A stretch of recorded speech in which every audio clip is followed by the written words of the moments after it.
welcome, guys, to My Love Is Blind Season 6.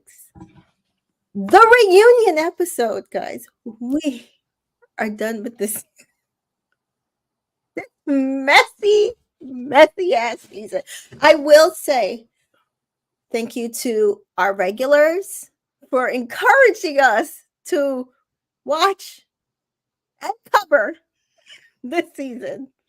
Overall, I enjoyed myself, but this season was messy as hell.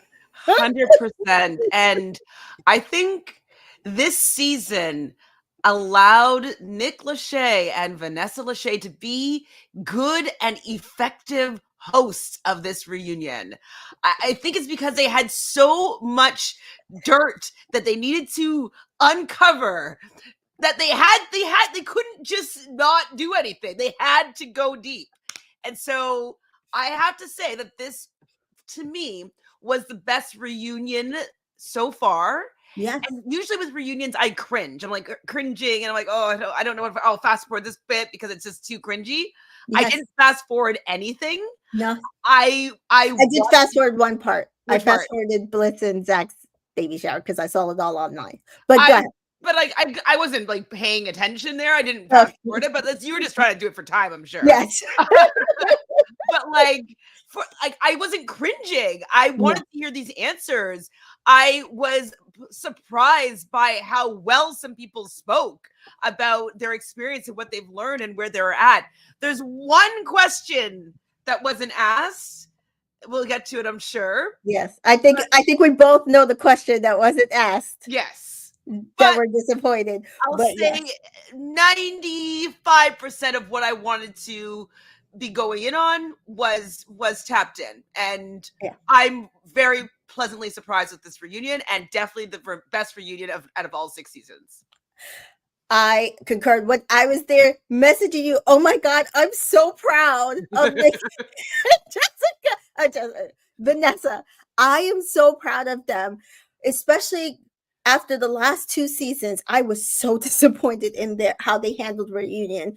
I am so proud that they actually held some of these people feet to the fire because it was needed. It was needed. Don't come on this show to play games. Mm-hmm. We don't want it. We don't want it. Do you know what I think? And I think might have helped is that both of them had an opinion about how some of these, mostly men, let's say men and Sarah Ann, how they acted. I think they had an opinion about it. Mm-hmm. And that's why they wanted the answers. I think they didn't care about the answers before, so they didn't go deep. And like, come on, like, ask more questions. Like, no, they're like, that's not satisfying me. Like, so they're going in further. So I think that we're more invested in some of these couples, these situations, these lies, these Instagram, like they were more invested in what was going on in these couples. Mm-hmm. And I think that that's what made them be such better hosts. Yeah. And so 2 of our regulars that I was shouting out earlier are here. Welcome, Miss Danita Boo. And Danita says, hey, ladies, best hosting job by Nick and Vanessa by far. Absolutely. And our girl Prashay is here. So definitely to the people who are like, you guys have to cover this. You guys have to cover this. We did cover it, and we'd like to thank you because thoroughly enjoyed myself this season. Danita says Conan went a little harder into Brittany and Ken, but hey, you can't win. I do feel like what people want about Brittany and Ken would have been inappropriate in this situation. Yeah, I mean, I think that with Brittany and Ken, I think they came to terms with their relationship. Right. They kind of didn't really divulge that much on the show. They weren't a main focus of the storyline. Right. And so I don't feel like I missed out on anything about the relationship. Yeah. I don't really care at this point. Right. They're friends. They get along. Right. They're moving on. And I know some people want to know, oh, is he gay or not? That's inappropriate. I'm sorry. We're not outing people on national TV if they're not ready, if that's the actual case. But whatever the case is, she seems to be very content with how their relationship ended. He seems to be very content with how their relationship ended at this point because they're able to be friends. So that I think that's as much information that we need to know. Yeah, I mean, of course, I can understand why people would want to have that full, complete moment to like understand why he potentially it didn't work out. But I'm content though with what's going on with their relationship. I wasn't that invested in it, so that's the 5% though that I'm talking about. It's in there, just learning a little bit more, but it's also not really any of my business in if it is what has been speculated. Correct. And so we have Rachel Marie here, and she says, "Hey, lady, that reunion was top notch, top notch." So we hopped on, and it said an hour 40. It was like, oh crap! So that is why we are a little late, guys. Trying to get as much of the information. So let's get into this reunion. It does start with Vanessa and Nick in separate pods from the actual stage. They said they will be recording, and apparently this is the first time. And I'm like, really? I feel like they did a reunion on the stage before, but I guess they haven't. Well, maybe they made a sound stage look like the stage, but it wasn't Yeah, the actual stage. I guess I did like them talking in the beginning. I thought that it I was did. cute. I because the way that like they were acting, like they were behind the walls, and like I like that as an opening. I'm surprised they didn't do that from day one. It's like it could be a Yeah. funny little gimmick that they have is that they act like they're behind the pods to start off each reunion. So I can see this continuing on for future seasons because I think it was a hit. It worked. Yeah. I think that, and I think we always say it, we're missing Nick and Vanessa during the show. They're not really as engaged in the episodes, so we don't get to see their personality. And I think reunions prior to this, they haven't engaged even during the reunion. So I did like this. I do genuinely like Nick and Vanessa. So it was good to see their little banter. And she's like, I'm wearing that dress for the reunion, Little and he's like, the sparkly. sparkly one. And it was just cute. It was Very cute. absolutely cute. You see their chemistry, which is what you want to see on Love Is Blind, right? They still have chemistry even not being in the same room together, right? And like I don't know if it was acting or if it was just like it seemed genuine. They did seem, Mm-hmm. like you said, have chemistry, and like even the way she was giggling, she seemed to get shy. And like Mm-hmm. I was like, I don't think you could fake getting shy there. Like I think they know each other so well, but putting that wall up, they were kind of listening to each other in a different way. And they kind of, I think that I don't know, I think it brought them closer together. I don't know, but Yeah. something happened. And they do say even later that watching the show, which I'm glad they watched the show, because we do know some hosts that don't ever watch their show. And so watching the show, watching Kenny and Brittany's conversation actually helped open up some parts of their relationship that they had. You've been married a long time. You put stuff. You're like, oh well, we'll get over it, or that's not what we want to deal with right now. But she said, it really helped open up conversations that they needed to start having. And I think we did note that when we watched them going through some of those conversations. We said those conversations are really good, engaging conversations you should be having in your relationship, throughout the day. So I'm happy if this situation actually is helping the Lachey's marriage, because we see a lot of couples end up breaking up, even like hosting shows like this and stuff. So Another thing too, since we're talking about Kenny and oh Brit- my god, what's her name? Brittany. Brittany, yes. And so I was flying with someone, and they were just kind of mentioning like they didn't understand like why AD kind of stepped in and like said this, and like why that would potentially affect Kenneth in that way, and like it doesn't matter, and like she was willing to like be in a relationship interracially. And so I explained to her, and I'm like, absolutely, I believe that Brittany is going to be open, and I believe that she's been in relationships with Black men before. Absolutely, like I do think that her heart is in the right place, but to for the first time, his eyes being opened up to the fact that a white woman was going to be raising a black child. That Mhm. was something that he had never thought about before. He was thinking, yes, we would have a great relationship. Maybe I'm in love with this person. Maybe that's something that could work. But my children, am I giving my children? Because he's a principal. He loves children. He loves taking care of these new beings. Am I setting them up for the best success in their life? Not to say that she wouldn't be the best mom for them, but there's going to be some things that she's not going to be able to teach them. And so she was like, oh my goodness, I never ever even thought about that.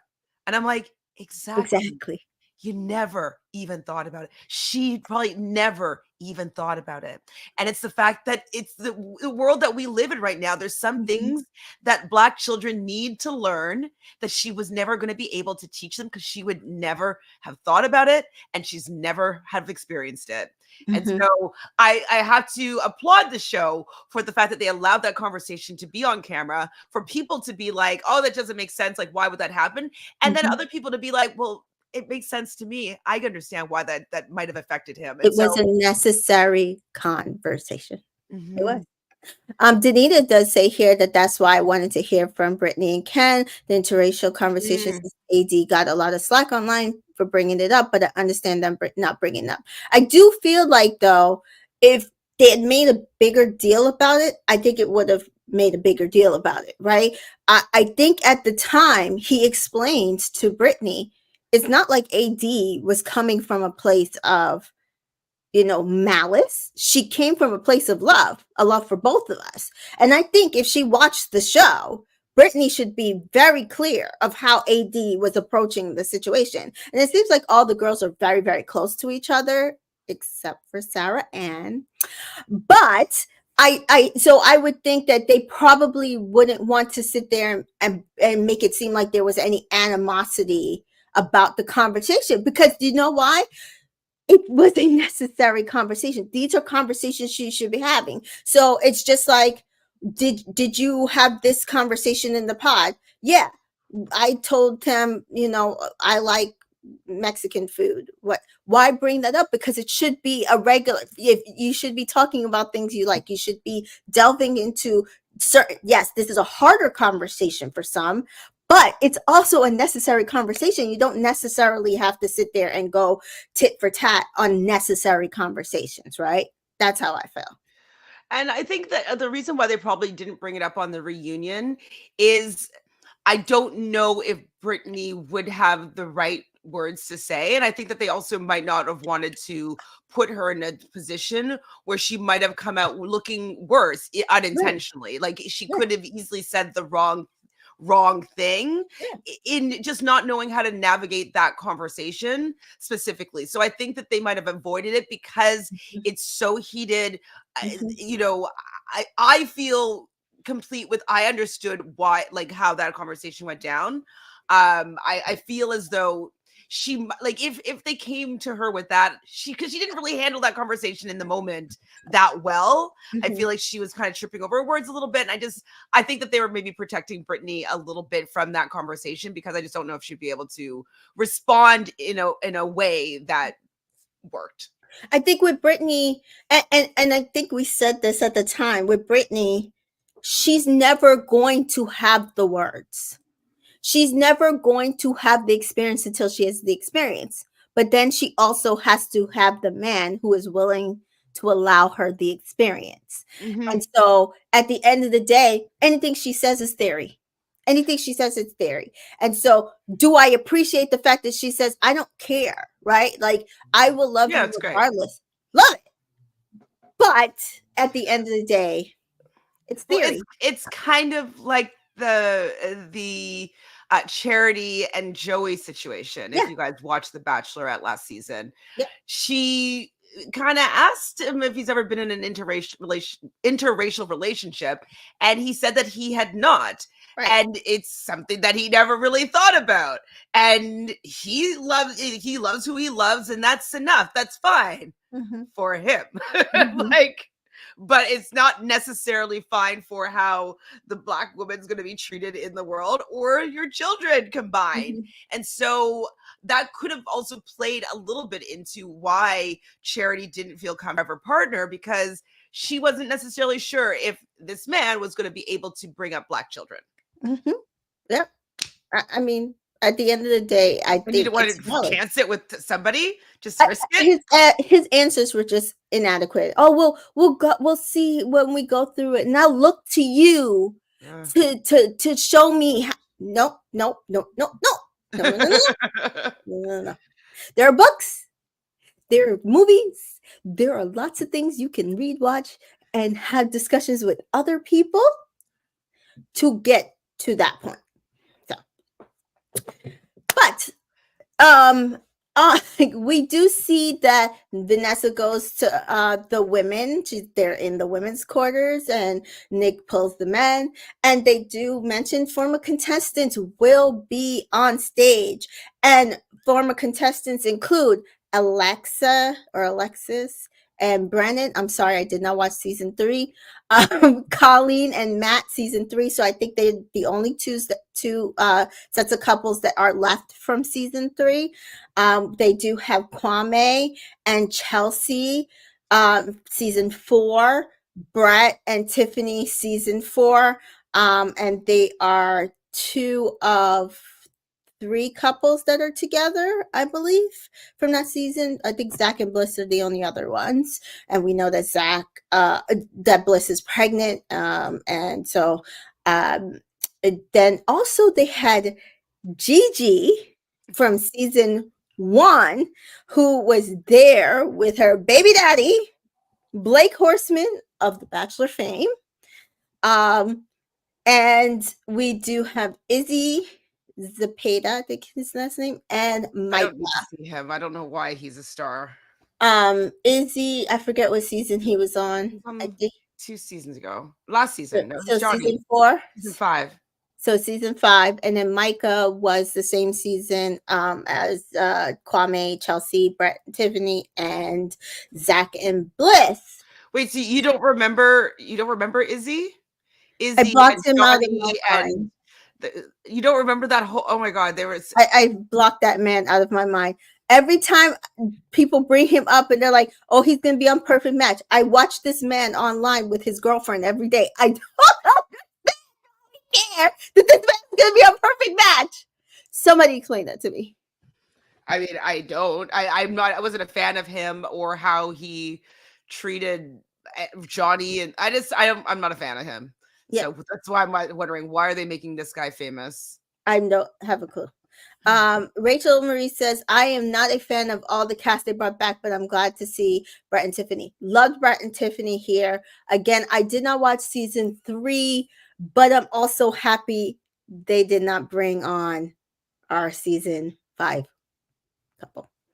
And so we do see it's also in front of a live studio audience, so we're not getting a live reunion, but we got a lot of live reactions, a lot of oohs and ahs, so it helped with the atmosphere. I was pretty impressed by their stats, saying that 9 out of the 11 couples that said yes at the altar are still together. I was like, whoa, that's pretty good, actually. Now, so we do see the couples, the cast for the current season walk in. So Johnny and Amy, AD and Clay, Chelsea, Jimmy, Jessica, Jeremy, Kenneth, and Brittany. And they do show that Trevor is waiting backstage. And then they do talk about Amber, what's color of your nails? And she said no red flags. It's all brown nails. And then dress on for sure. She was wearing that dress. I kind of want to ask her, like, where's that dress from? Because I need to go on like The Bachelor just so I can have that dress in my bag. She looks like phenomenal in that. Really, very pretty dress. Just the perfect new. Listen, anyway, I'm gonna stand AD like all this episode. Amy and Johnny are first up, and they say their families are still close. They travel together. They have photos together. And so in my head, I'm like, so y'all are still together. Is that what you're saying? They always ask the question, hey guys, are you guys still together? And I guess they were just like, yeah, we're not going to do all that because they're the only couple. So were you shocked that Amy and Johnny are still together? Not at all. No, as I think we mentioned, they had some of the best conversations. It really did seem like they were able to just meet each other at every moment that they needed to. Um, so I I'm wouldn't mind glad. seeing a little bit more of their love story. Like I like them both. They're both Yeah, very nice. yeah, I don't necessarily see like the spark, the chemistry, like no, ooh, like but they or like seem like a fun couple. Like we saw okay. their pictures with their family, and Well, there's sometimes when there's couples that I'm just like, I'm in it. I'm like, oh my god, I need to like watch this relationship because I'm so in it. I yeah, don't feel that's that with Brett and them. Tiffany for me. Oh, exactly. Yeah, And like if you're watching this season of The Bachelor, like I found that with this contestant Maria and Joey. I'm like, oh my god, I love seeing them together. They have so like it's just so palpable their energy together, mhm. you know. And so I wanted to see a little bit more of that since they were getting married. I loved seeing like that like sizzle. But they're very sweet people. I wish them all the best. You know, it's just a little bit boring of a couple for me, but they're lovely. Rachel agrees with you. She's like, I'm glad they didn't spend too much time on him and Johnny, What which else are you gonna say? Like, no, we're happy. I mean, should we just talk about them completely right now, or do you want to go oh, we can completely? do that. Hold on a second. Danita says I have a friend that's close to Amy. She was even at the bachelorette party and she posted a finale watch party, and Johnny was in the cut, so I figured they were still together. Oh, that's cute. Danita says very bland couple, but sweet. I do want to, before we talk about Johnny and Amy, I do want to mention, since we are talking about couples that are still together. So yes, you mentioned 9 couples out of the 6 seasons are still together and they do review their journeys. Did you notice that Amber and Barnett were not in that montage? Yeah, they were. Were they? Okay, I must have missed it They then. showed them their when they kissed getting married for sure. Okay. I did see Amber and Barnett. Yes. Okay, because I was like, I did not see a conversation with Amber I Barnett. don't know if there was a conversation. I definitely remember seeing a close up of his face and seeing them kiss and then being Okay. like, "Oh my god, we did it!" Like Yeah. I definitely saw them in the montage. Okay, so I'm glad I wasn't the only one. Danita said she missed it too. Okay. um, I find the clip the clip for you. oh maybe. Okay. But I am shocked. Um, so we do know, I think no couples from season 2 are still together. Which one Uh, season 2? Who's on that? Jared and Yana, Oh my Nick god, and okay. Danielle. Who else got married? Okay. I forget. And so we, Well, they didn't get married, but Shane oh and yes, yeah, the girl, Deepti and Dipti and Shake, Shake yeah. didn't get Um, married. so we do have 2 couples from season 1, 2 couples from season 3. Wait, Uh, hold on. I immediately see Barnett in like the first clip of like oh, okay, so I must well, have no, missed it. Maybe it I was, wasn't in the I just was going to hold on the video just to find the clip for you, but this is mhm. the first thing that I saw. Like, hold on right now.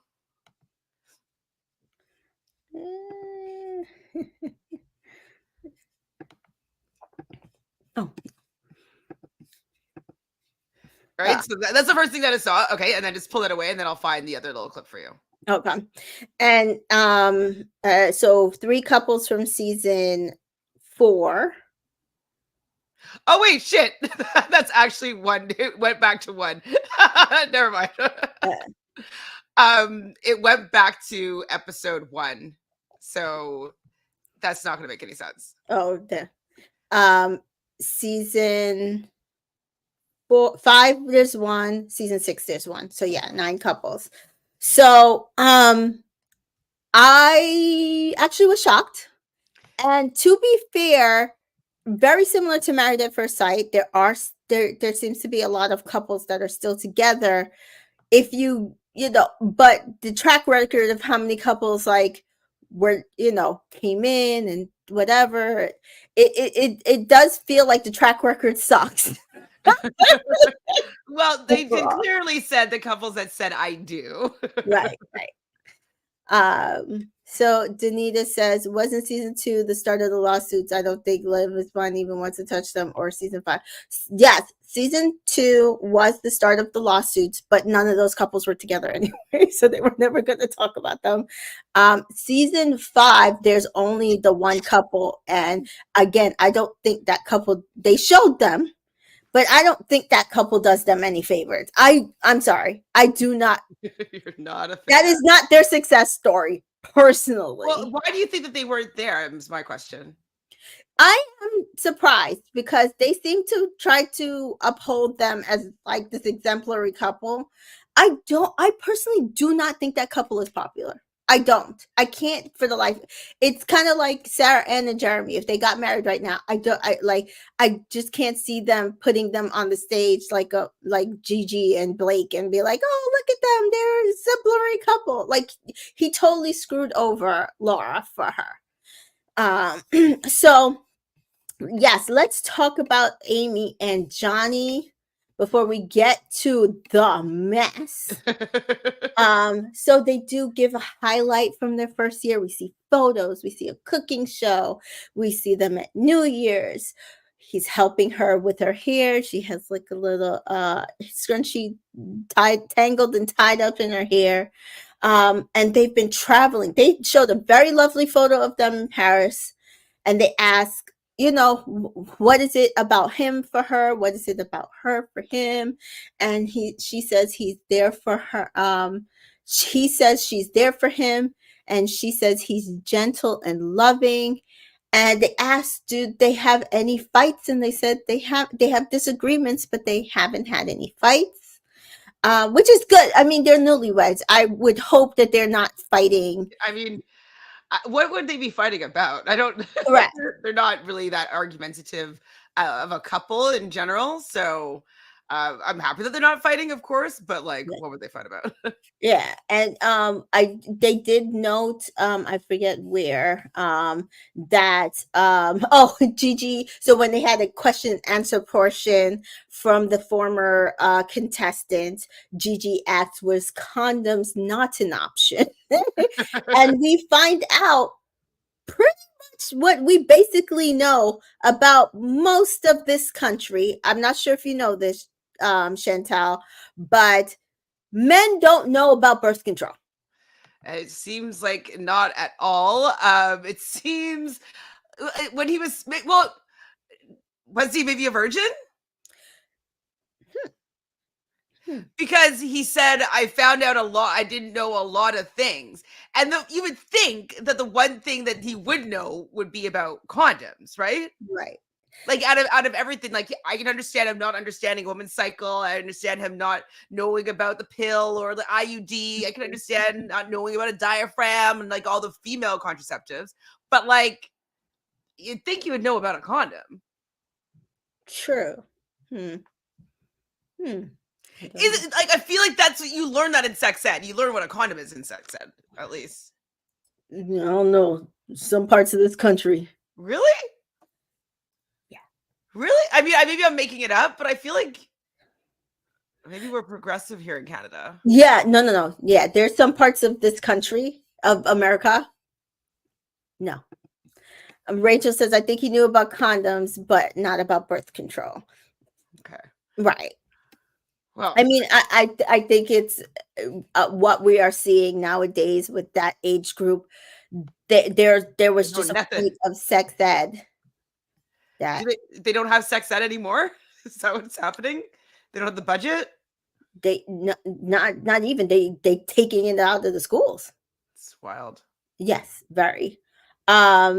So listen, again, like we said, lovely people, lovely couple.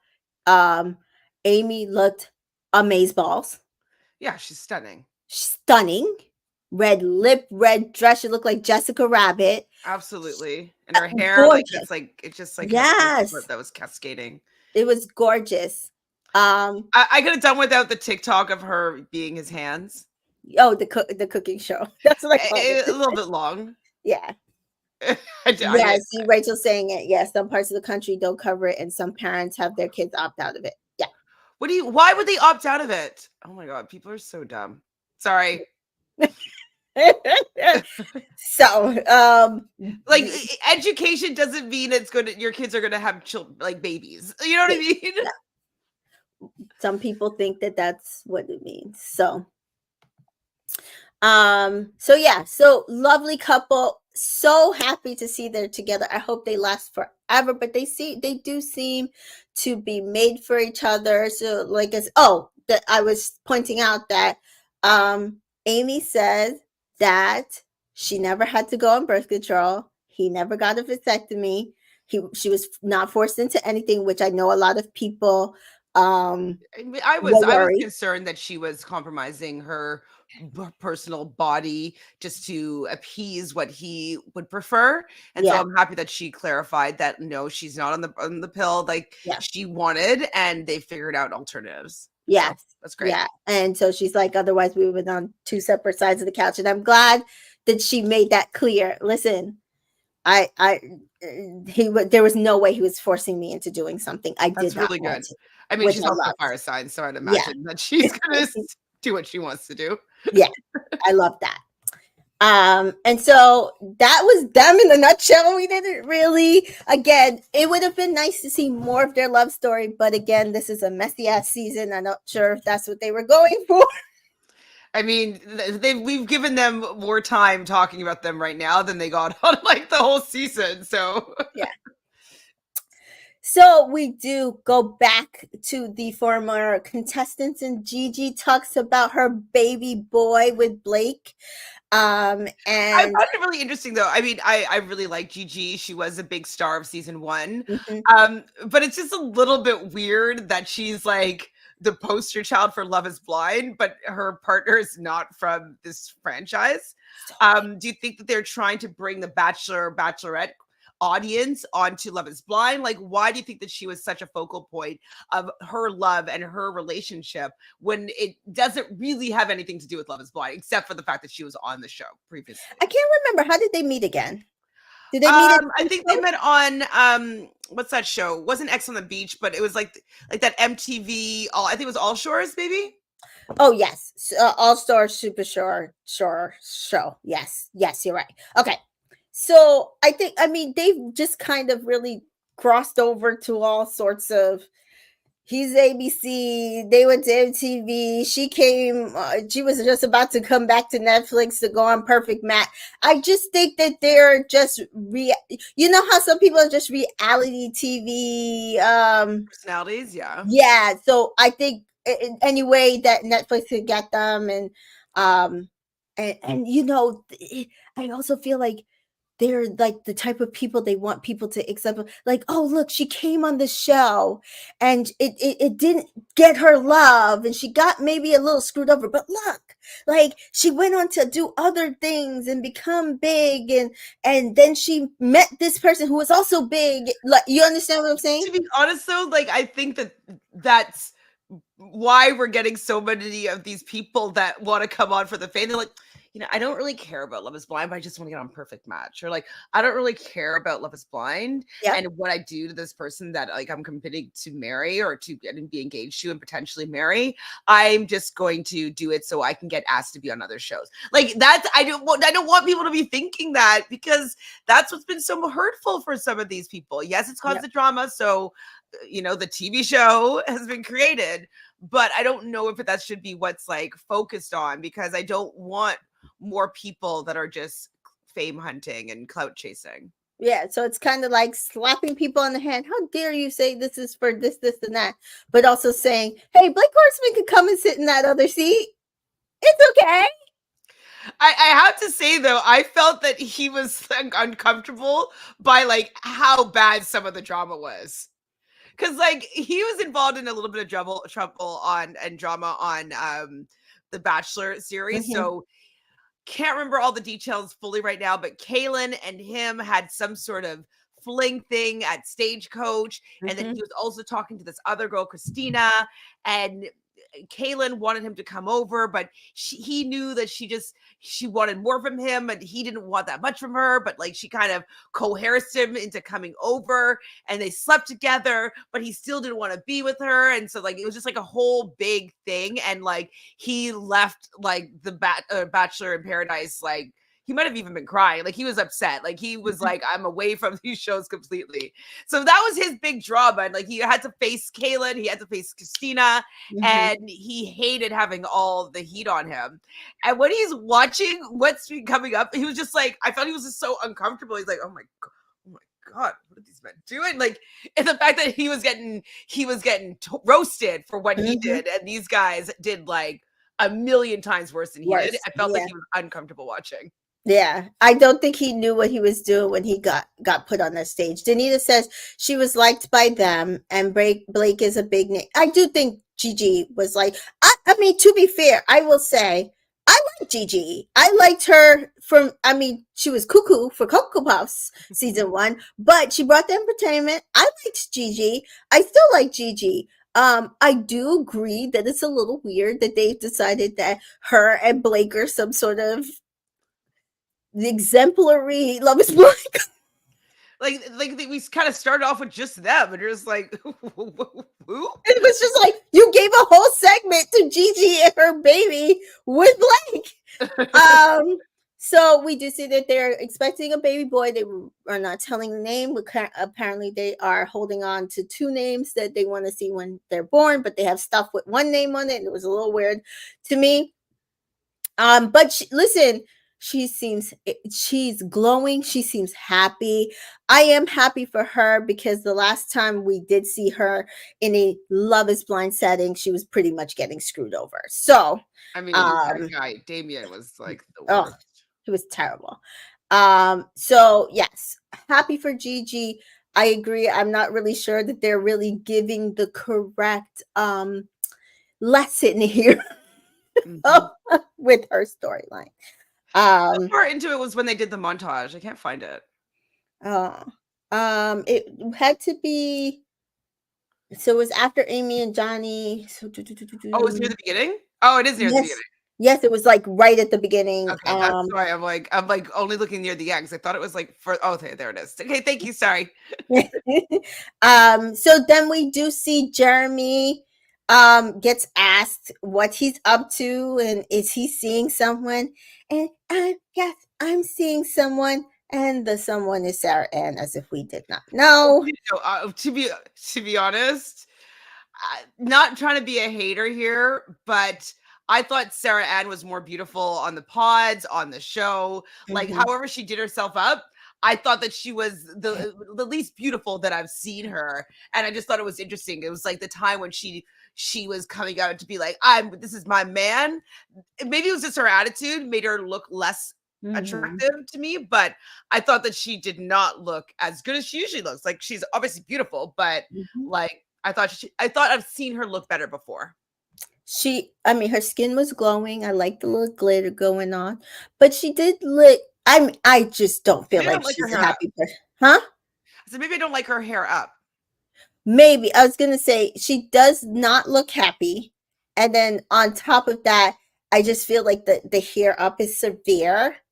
That might be it. It might have been the hair up. It just looked like she just looked like an angry mother of the bride. Yeah, because when she was talking at the lake with Laura, I was like, oh, like she's so like effortlessly beautiful. Like it didn't look like she had a lot of makeup on, and so I think she came out there and wanted to be her best bad bitch. And she should have gotten softer, way softer would have worked. Softer would have worked. Softer, humble, yes, like kind, apologetic.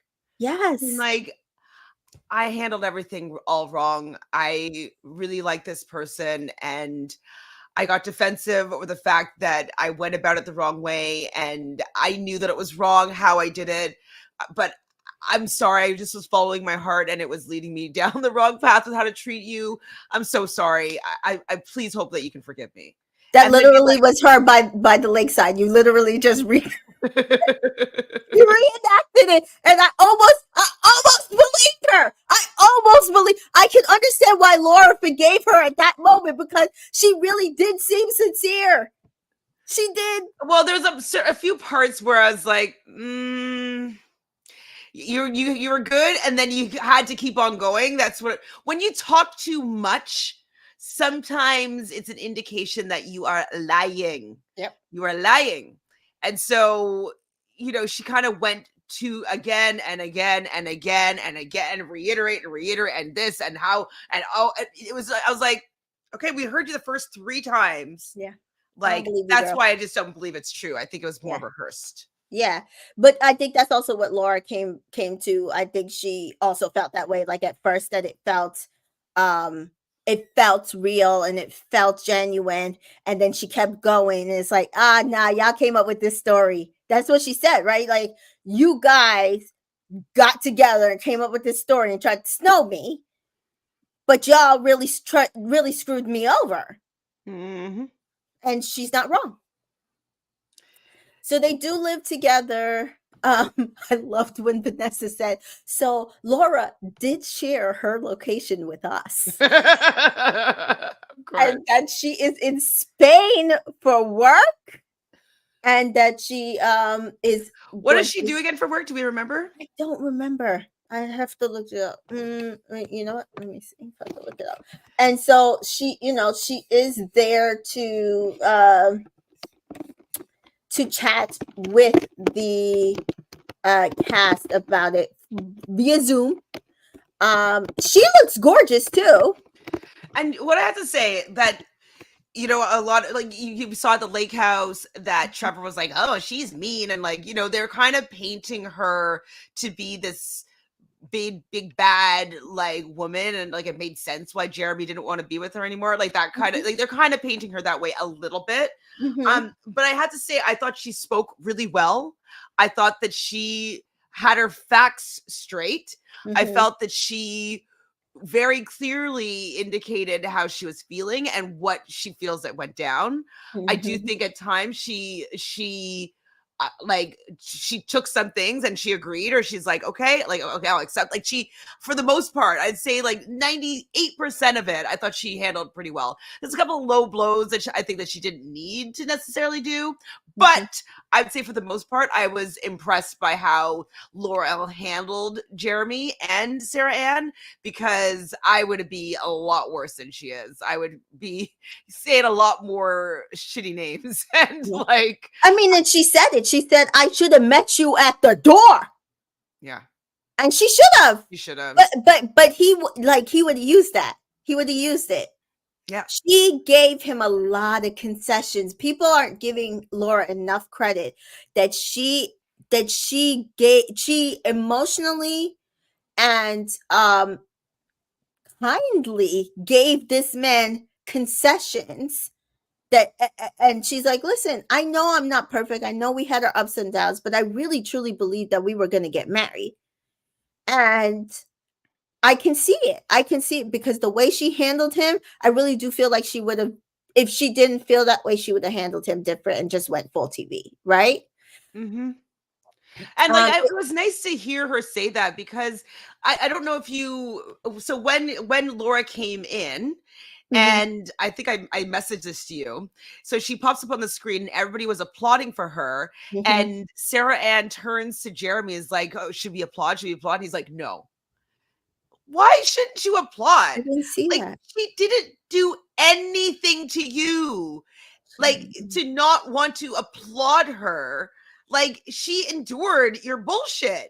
Like, why are you telling Sarah Ann not to applaud? And Sarah Ann, why are you asking for his permission to be a considerate person?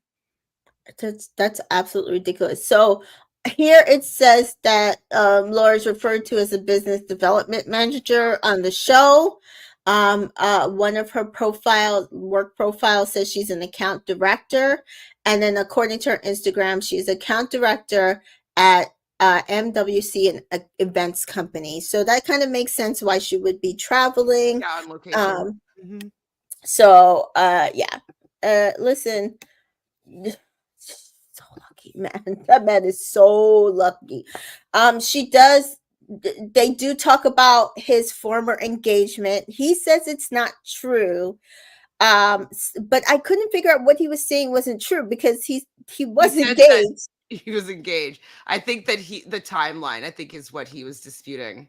Okay, because he said, He is somebody that's infuriating to argue with because yeah, he like I'm gonna let me address that. I'm gonna get to that. Okay, let me come to this point. Like, I'm gonna and then come he never gets to it, and then he never gets to it because it's like, well, but I told all the girls I was engaged, so you were engaged. And I mean, both women do agree he did tell them he was engaged. So I'm just like, well, what's not true? So your truth is like you selling your house and when you moved out and on. It doesn't matter. It doesn't matter. It doesn't matter. So yeah, what was untrue that your ex-fiance's mother said? Right. That's what I would like to have here. I don't need Right. you to explain that you moved out of your house. Right. Like ridiculous. And then he's posed with a question: why did you share your location with her Oh, and he then didn't lie answer about that. it? And he never answered it. He said, "No, I didn't." And she's like, "Yes, you did." And this is like, "Yes, you did." And he's like, "No, no, I didn't lie about it." She's like, "But you weren't in the parking lot." It's like, you were not in the parking lot, dude. You were not in the parking lot. Yeah.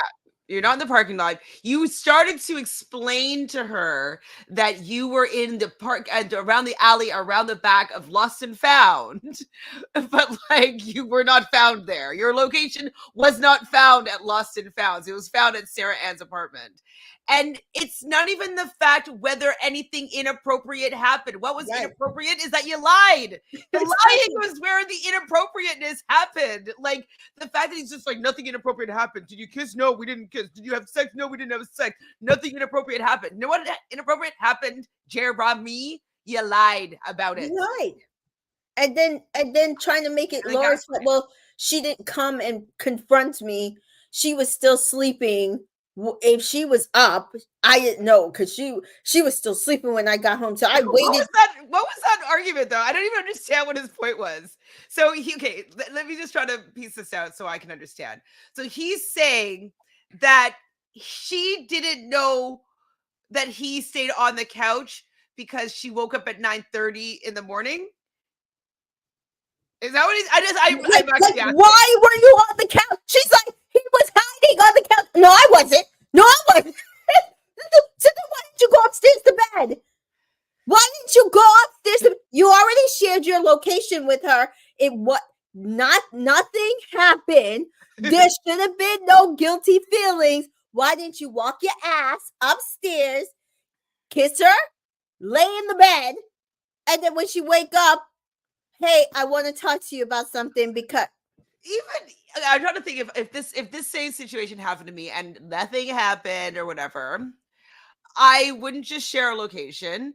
I would say, "Hey, babe, Sarah Ann's here or whomever is here. I do feel like that we were meant to speak, whatever. I just want just to clear up our relationship, just put a little bow on it. This is who I'm talking to. I'll be home soon. This is what's going on."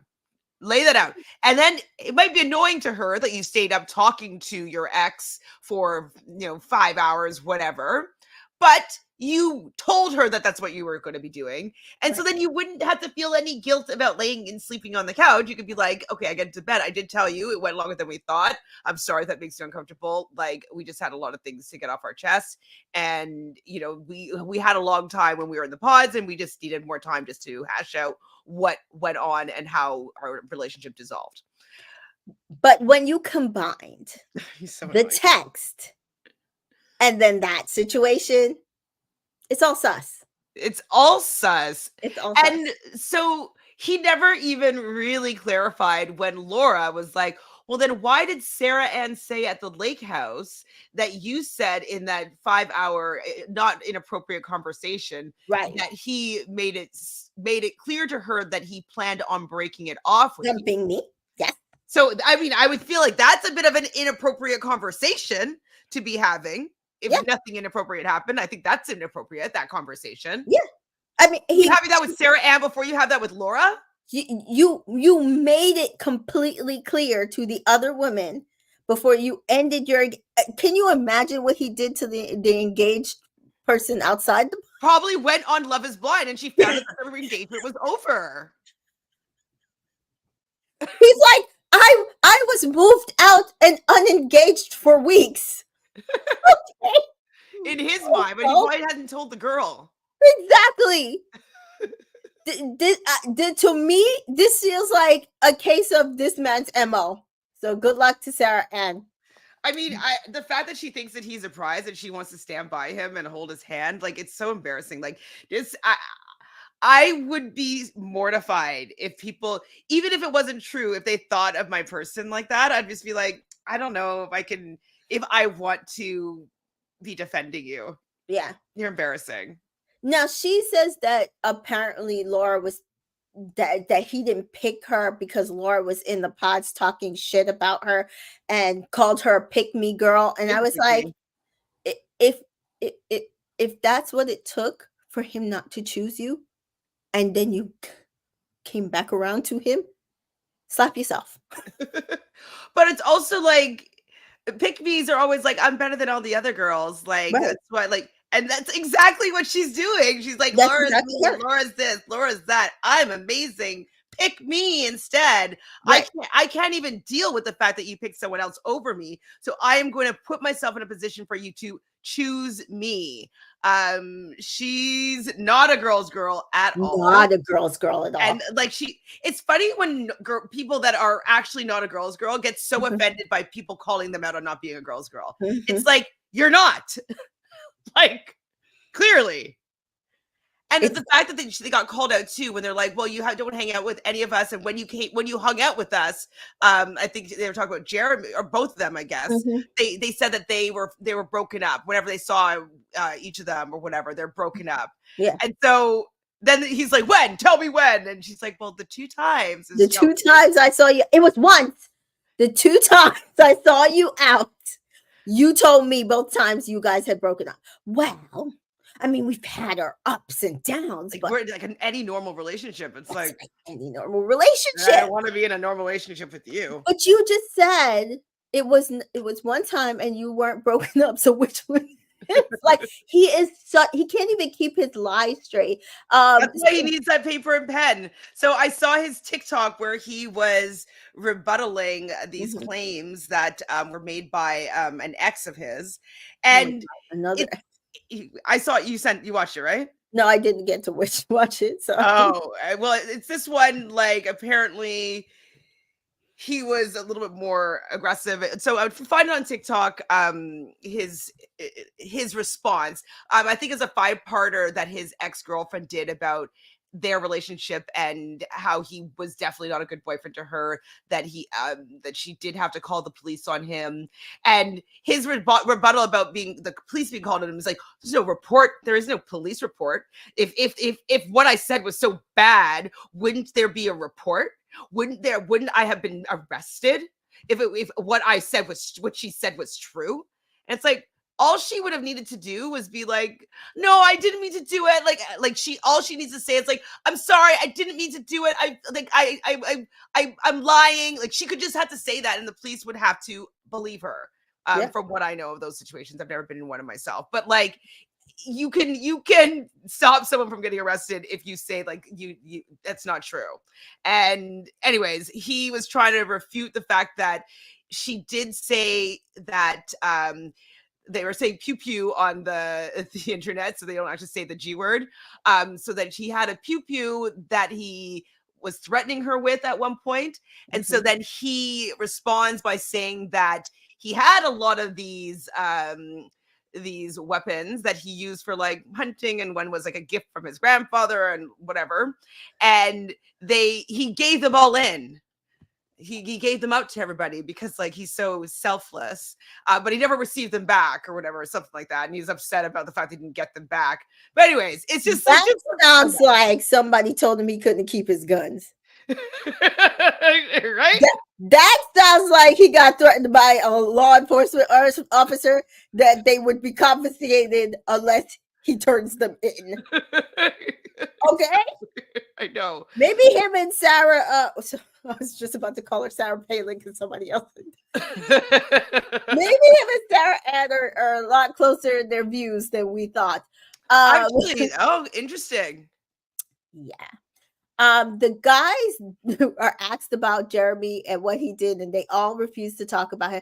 Do we feel like him and the guys are friends? Because that whole Jimmy conversation, Jimmy does not look like he wants any part of Jeremy to taint him. yeah. So we do see that apparently Laura states that he apparently was trying to cover up his image, and in doing so, really, and in doing so, he mentioned that, well, at least I'm not as bad as Jimmy. Yeah, I don't know what that was all about, and I would have been pissed if I were Jimmy, because like, what was Jimmy doing, or what is he claiming that Jimmy did? Right. And so Jimmy does bring up the fact that when he was going through everything in the pods and he had to make that hard decision, he did hear Jeremy say that, well, at least I can sleep at night knowing Jimmy is the villain. And that he did not feel like he was going to come out looking worse than Jimmy. Maybe because so many girls were into Jimmy, and that he had to like break it off with so many girls. Like, I don't know. Very, very weird.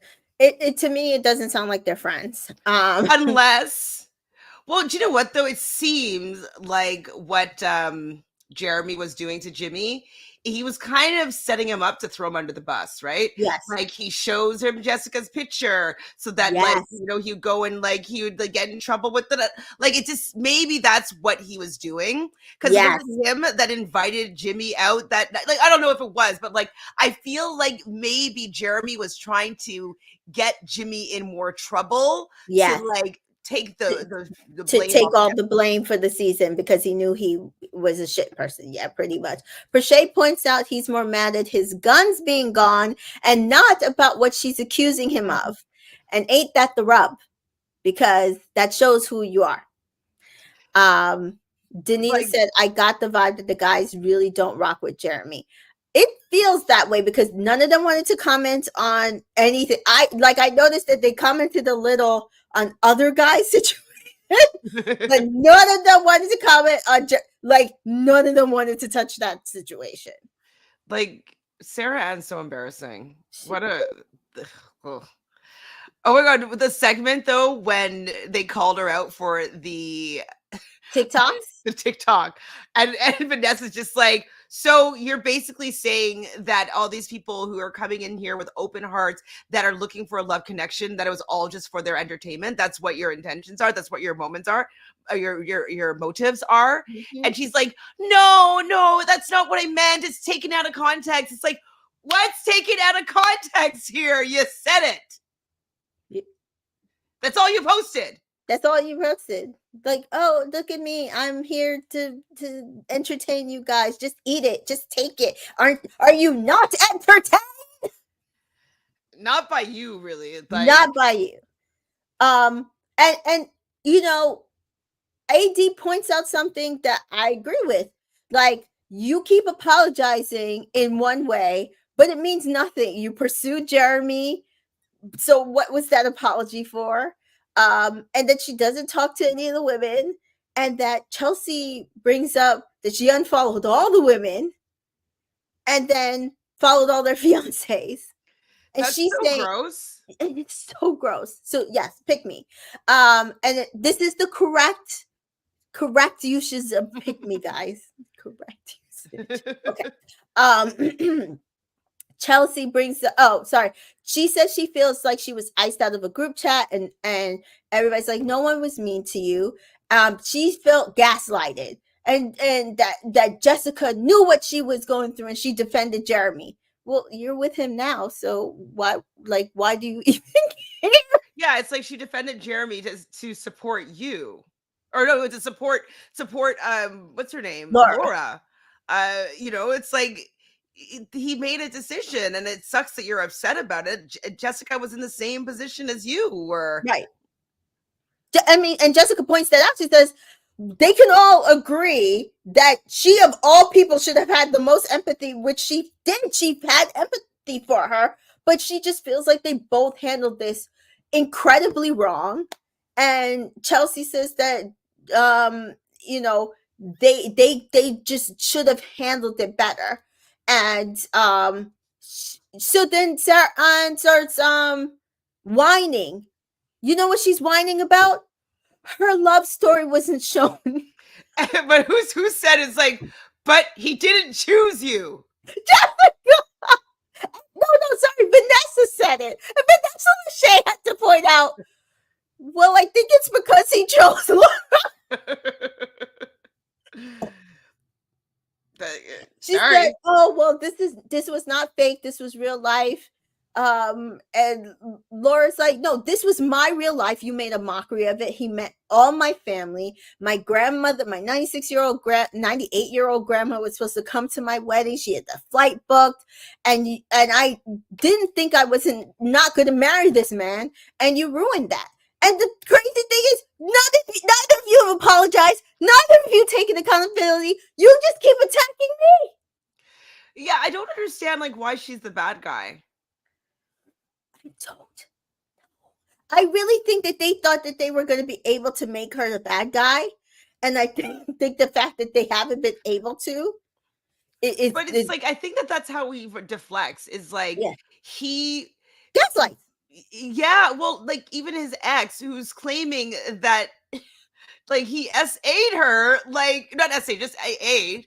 And it's like he's making it seem like she's the bad person. It's like, whoa. Like you actually haven't like, okay, if I was in a situation where an ex of mine was saying I did all these certain different things or whatever, and they were so untrue, I would not need a notebook with like my points that I needed to state to a YouTube or a TikTok video that I'm going to put online. I wouldn't need to refer to my notes. I'd be like, oh my goodness, that's okay. This is what actually happened. I know the situation that she's talking about, but she's completely misconstruing it. Like, I didn't do this. I never touched her. Like, you know what I mean? Like, that's how you would go about it, right? You'd be like, you would know what situation she was talking about, and you would know any ways that they were kind of skewing it to make it look different or make it look bad or make me look like I was wrong. Right. He doesn't do any of that. He's flipping through his notebook being like, talking about his guns. Like, he's just gross man. And so Vanessa again reiterates, this was everybody's real life, and understand we do not want you to come on here for TV. And she does ask if Laura is dating anybody. Laura does say that she is dating somebody. They don't mention who that person is, so I guess he's a private person. And Danita points out Kwame's facial expressions throughout the messy parts. I'll have to go back and watch that. Prashay says Jeremy didn't even watch all the parts, so he doesn't even know what he's asking. He goes, again, classic gaslighter. Don't just know you know for sure what she's saying, so that you could try to tap dance around it. And Laura, I will appreciate this again.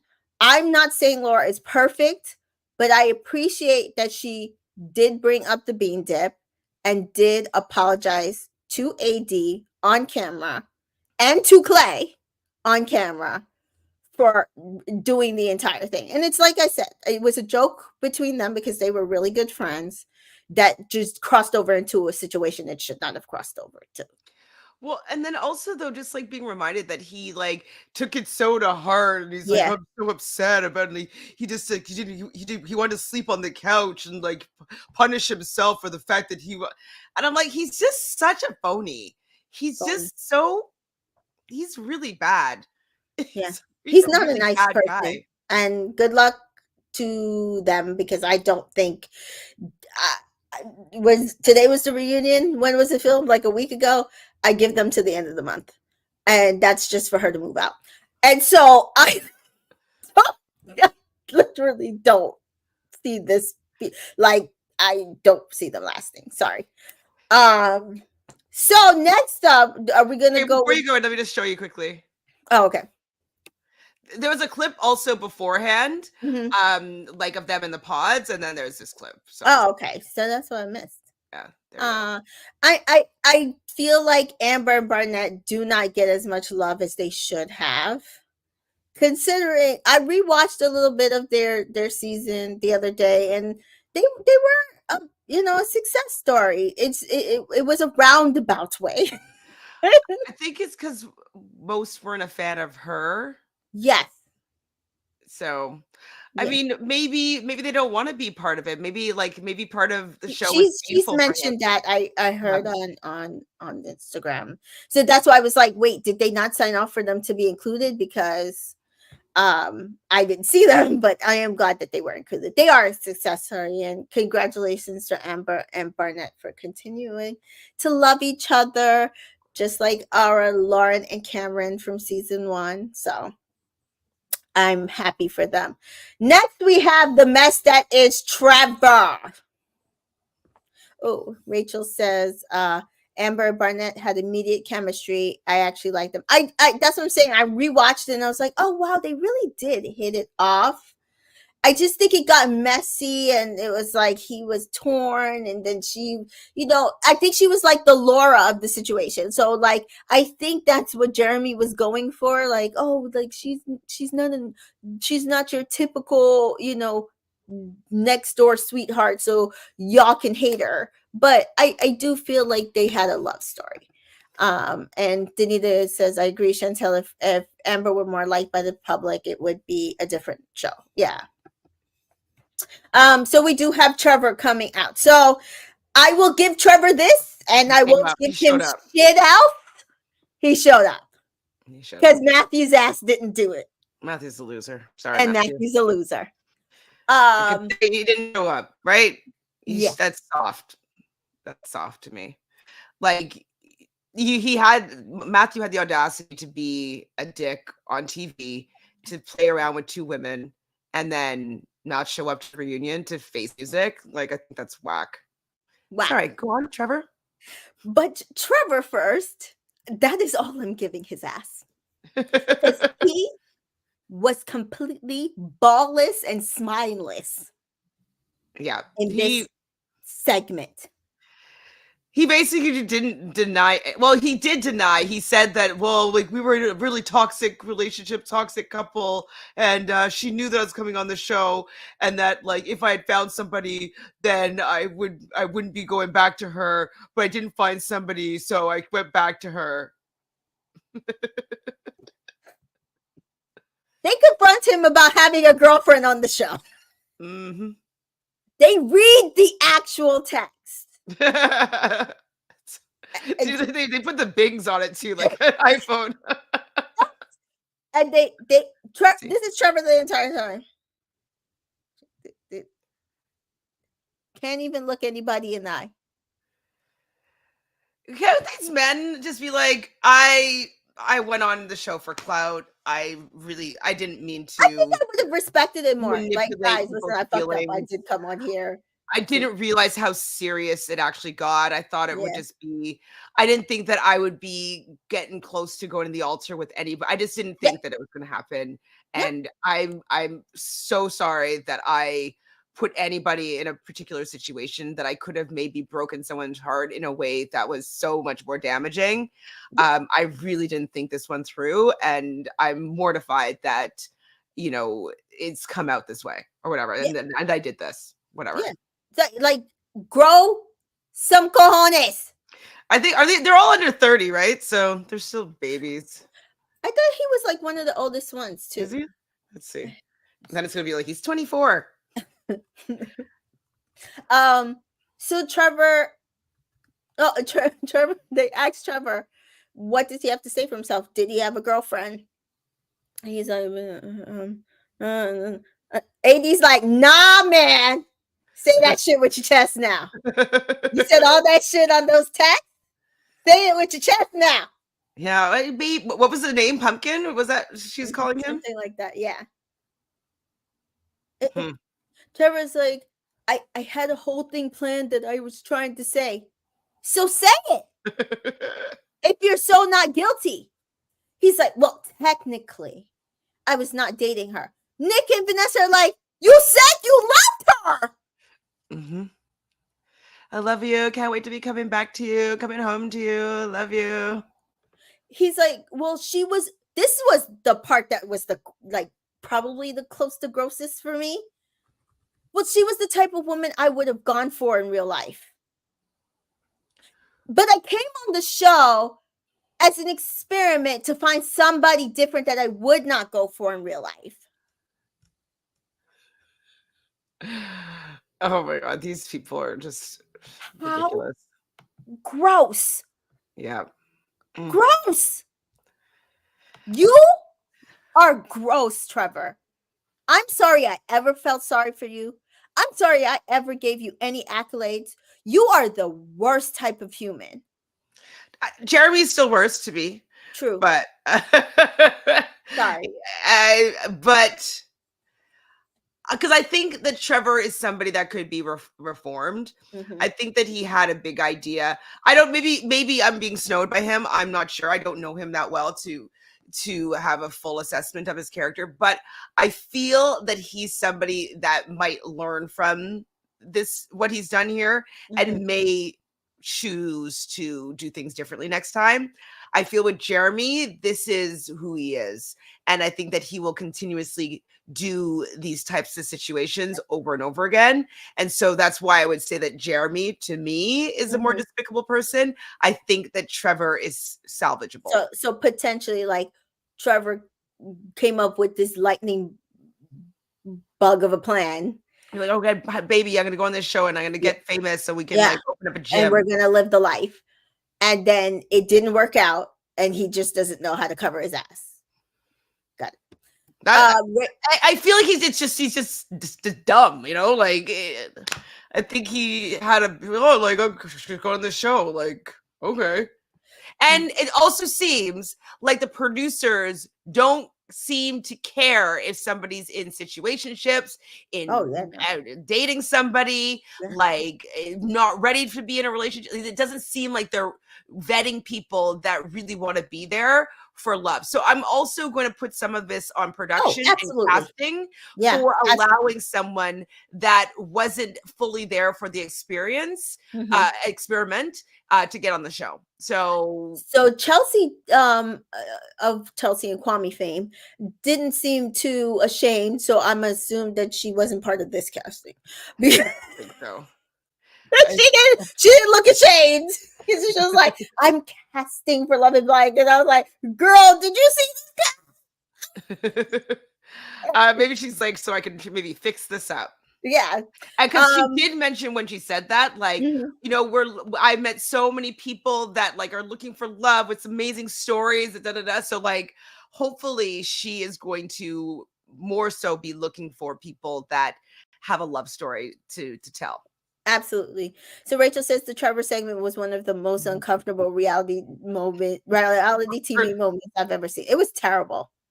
And Danita agrees it was rough to watch. Prashay says she can't tell if Trevor was acting or if he really was shook, which is fair. I do feel like that's embarrassed that he got caught and he doesn't know what to say. He just was embarrassed. Yeah, dumb and embarrassed. And Danita said Trevor already knew what was about to happen. You could tell what he decided to. When he decided to, I'm not on that page. Oh man, that's funny. And she says she wonders if he knew that they were going to read the text. Maybe not. Which also I can see. And Danita says, Chantel, I agree. I also think the guy still like Trevor. The energy towards him was different than Jeremy. Jeremy is like negative. Yeah, negative. Trevor is like, you're an idiot. I just think that you're just like, you're a bad villain. You know, like, yeah. And Prashay points out, apparently Matt did the same thing to another woman in the pods. So 3.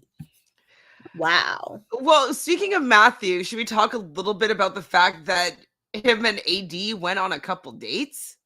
Yeah, we could discuss it. That and then we can So go back to AD and Clay. Or do you want to do AD and Clay and then Matthew? no, we can talk about Matthew. Please. So apparently Matthew did. They showed a segment where Matthew refused to come on the show. They did show all the receipts where he literally said the same things to Amber that he said to eight, like literally back and forth between the two, almost word for word, the same conversation. And so Vanessa asked a question I didn't think was coming out of her mouth. AD, did you reconnect with Matthew after the show? Yes. What? Were you shocked? You were as shocked as I? Well, I was like, I wouldn't have thought that AD would have been Matthew's type. So I found it interesting that he would have sourced her out and asked her out after that point. I'm wondering if it's because he wanted to make sure that he got their stories. He got the, I don't know, like maybe he knew that he was going to look bad on TV. I don't know. But I thought it was odd. I thought it was shocking. And the fact that there was two, after the first one, there was a second one. I was like, that was weird to me. I wish they'd asked if they kissed. Yeah. Like, did they? And maybe just like the kiss wasn't great. So that was it. Yeah. I mean, because she's like, they had an apology date out. Then they had a cooking date in. And she wasn't happy with the chicken and rice that he made. So, and again, I could say something not nice. Did Matthew come across more seasoned than he was? So what were you expecting, AD? No, unseasoned chicken breast is definitely something I would imagine that he would cook. And apparently after that date, it fizzled. So it sounded like that maybe they were continuing to chat, but yeah, nothing came of it. Rachel does say, I can't believe AD went on a date with Matthew. He's so creepy. He is creepy. Danita says Clay was over there fuming. Clay does know about it. She did not keep it from him. So not that Clay gets a say in the situation, but I do feel like it would have been more than fair also to give him a heads up before the reunion.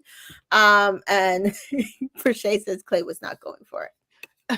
Well, I felt as though that would have been a perfect. Well, it actually happened at the end of the Clay and AD segment, where Vanessa did ask if AD would ever consider dating him again, and they're kind of like brushed off that question.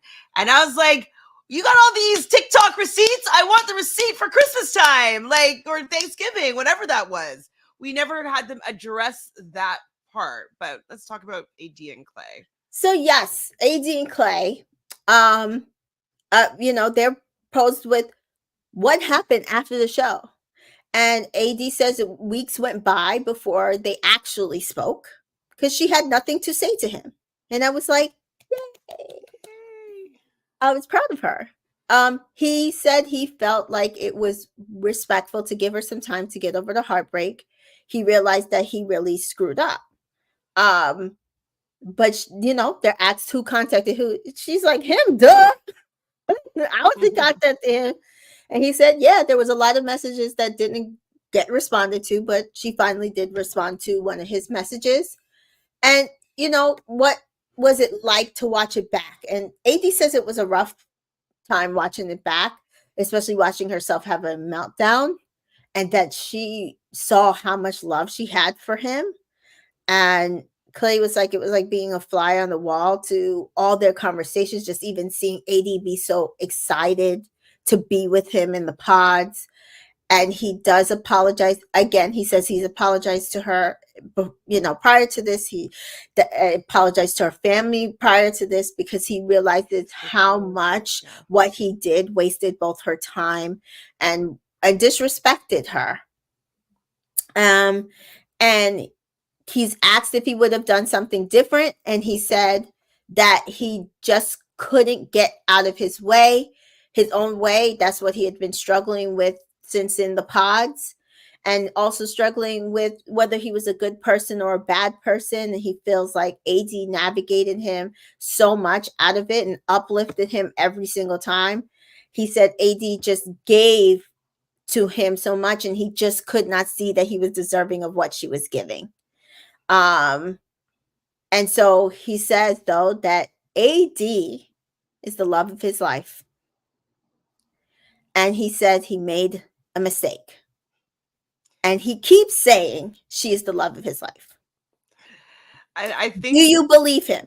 Because I'm going to give you my opinion. I think that he's saying that because he knows that he's never going to have her back. And so he's never going to have to show up in the way that she deserved for him to show up.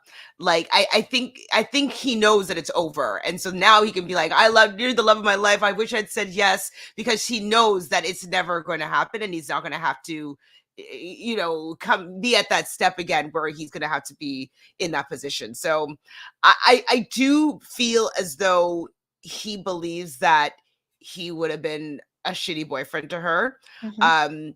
I did respect what she said. Respectfully, I do, because Vanessa asked, when watching back, that really, I thought it was a really poignant scene between Clay's mom and dad, where she basically said, like, yeah, you had me, but you didn't treat me well.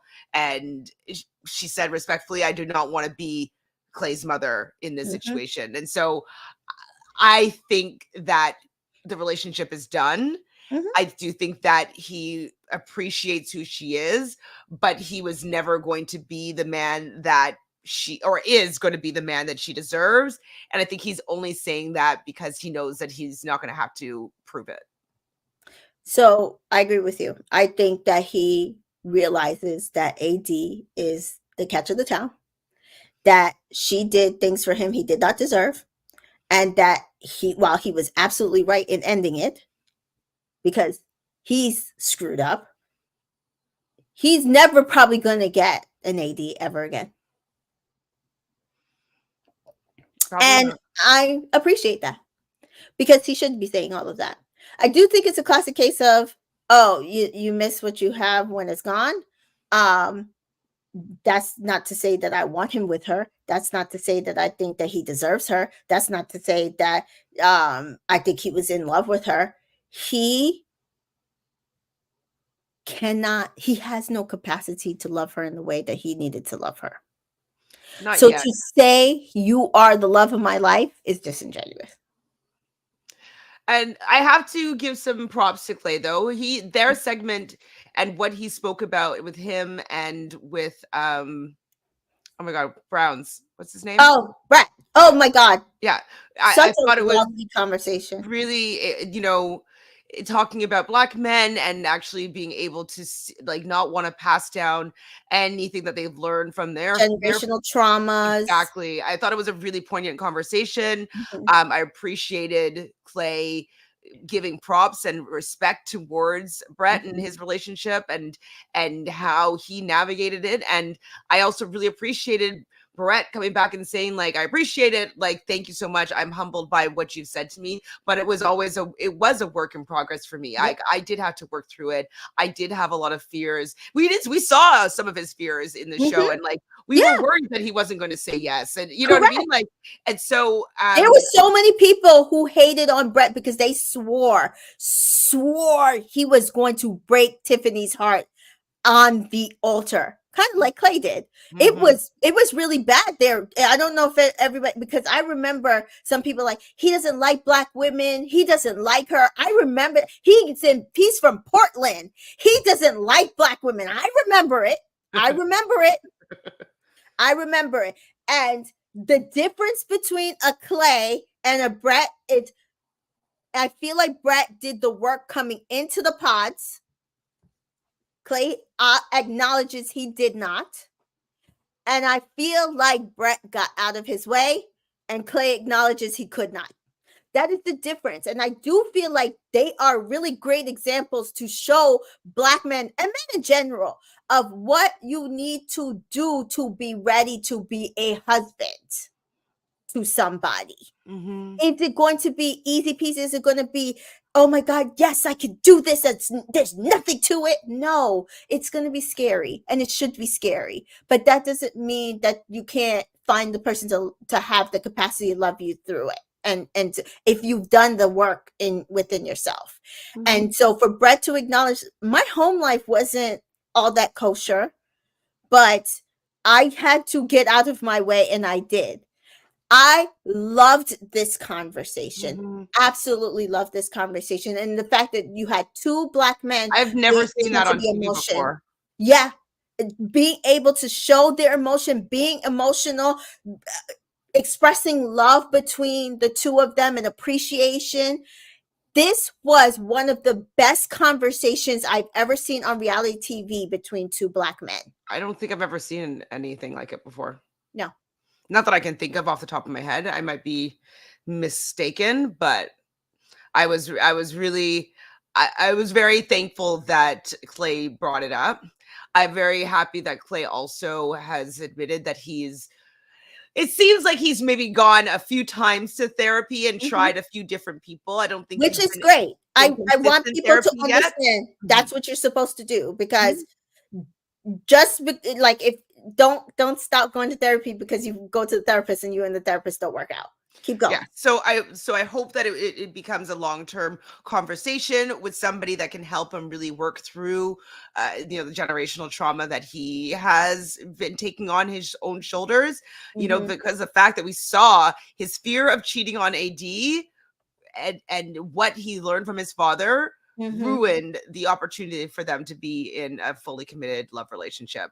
Yeah. And if he wants to have a chance at finding someone even as a hair like AD to marry in the future, he's definitely going to need to do the work.